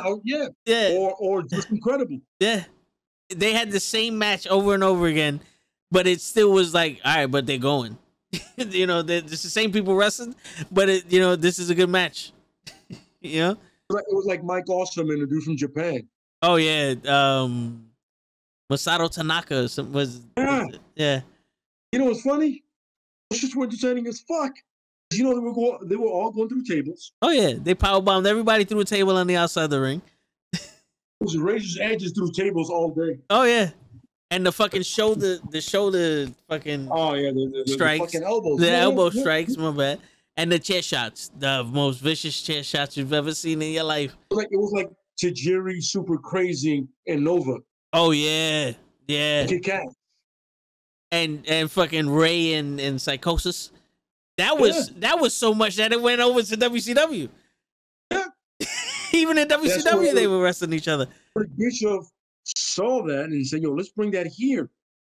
And the Cruiserweights had some of the best matches ever. Yeah. Yo, sometimes I will see WCW just for that. Oh, yeah. And stop watching after that. Oh, yeah. Oh, yeah. Ray was my dude. Ray, yo, no homo, but Ray was my Sasha Banks in WCW. I watched WCW for Rey Mysterio. I was like, yeah, I want to see him wrestle, and then whatever happened. Because WCW didn't have the best matches all the time either. You know what I'm saying? I would be a bigger fan of the Eddie and Wall, Dean Malenko. I was like, yo, I was a fan of Mysterio, right? Especially the entrance music. Fucking ominous. It was Yeah. dope. Dun, dun, That's another one. dun, Another podcast. You got a list of that. The top 10 or whatever list. But, definitely, it was, but it was something about the guy that was like my height, like 5'9" or 5'10" or whatever, like right there. Like, yo, I can see that. But it would always be fast paced, hard. Yeah. Yeah. And it made sense. When he got speared 2 seconds into it, it was over. Got 15 minutes of two guys going at it. And it's awesome. You know what I'm saying? Yeah. Yeah. And they had some of the most charismatic shit too, because their character wasn't, I'm the toughest, roughest, strongest guy out here. They were I'm the fucking most technical dude, or I'm I'm the fucking crazy dude. I am legitimately just better than you. Yeah. Yeah. Because Prove you're better than me. there's a different swagger. Yeah, there's a different swagger from a wrestler. And I'm talking about like a fucking high school NCAA wrestler and a world's strongest man. And that's what you see with the cruiserweights. You know what I'm saying? And that was the perspective you got there. It's almost like now it's like there's not much different swagger. Everybody's trying to be the same person. Everybody trying to be the biggest, baddest dude on the block. Yeah. Nobody's trying to be the best. They're trying to be the biggest, baddest dude on the block. Yeah. And not skill wise. Yeah. I'm just stronger than you. Yeah. And right now, Roman Reigns is telling that story the best out of everybody. That. Sorry, yeah. Yeah. Once he got that guillotine, I was like, oh shit, here we go. There we go. Yeah. Yeah. Oh, I was dying. But the first time I saw his golden glove, I was like, is this a Thanos thing? And then I read an interview. That's exactly what he was doing. Yeah. He got the golden fist. I was like, yo, it's like Thanos. Yeah, I got it, bro. I'm the guy. Yeah. And I'm happy he took that stupid ass vest off. Yeah. Yeah, because that was a big thing for me. Like, yo, my man got a bulletproof vest on. And you expect me to believe that that chair that hits him in the back of the bulletproof vest hurts. Okay. It had to be a thing. But the thing is also, man, it's not like he's not jacked under it. Yeah. Yo, bro, just be jacked. It's cool. What's mad at you? Yeah, for real. For real. All right, bro. We're gonna have to call it a night because I gotta go to work tomorrow. But yo, we definitely as I do myself. Yeah, we're definitely gonna have to get back on here with some more stuff. We're gonna have to get like topics to do stuff, man. It should be fun, man. Yeah. Absolutely, man. It's been a while. The technical difficulties earlier, but no, it's all good. Now I know how this works, so I'm good. Yeah, no, it's all good. It's all good. I can always cut that out. I'm gonna put this up on YouTube. You know what I'm saying? Yeah, man. Yeah, but yo, dude, it's refreshing to have a conversation about wrestling with someone who knows us as much and not just into the now and shit. You know what I'm saying? I love the fact that we went topic, off topic, on topic, off. We just went everywhere, dude. For real. yeah, for real. For real. It's the first time, so it makes sense. Yeah. Absolutely, yeah. First time, so it makes sense. You know what I'm saying? Yeah, for real. Absolutely, yeah. Yo, but dude, it was a pleasure to have you, man. Pleasure to have you. Much appreciated, brother. Hey, Thank man. You, man. Mahalo. Yo. Say, bro. All right, bro. Yo, and all right. And on that note, it's your friendly neighborhood knucklehead signing out. Peace, everybody. Have a good night.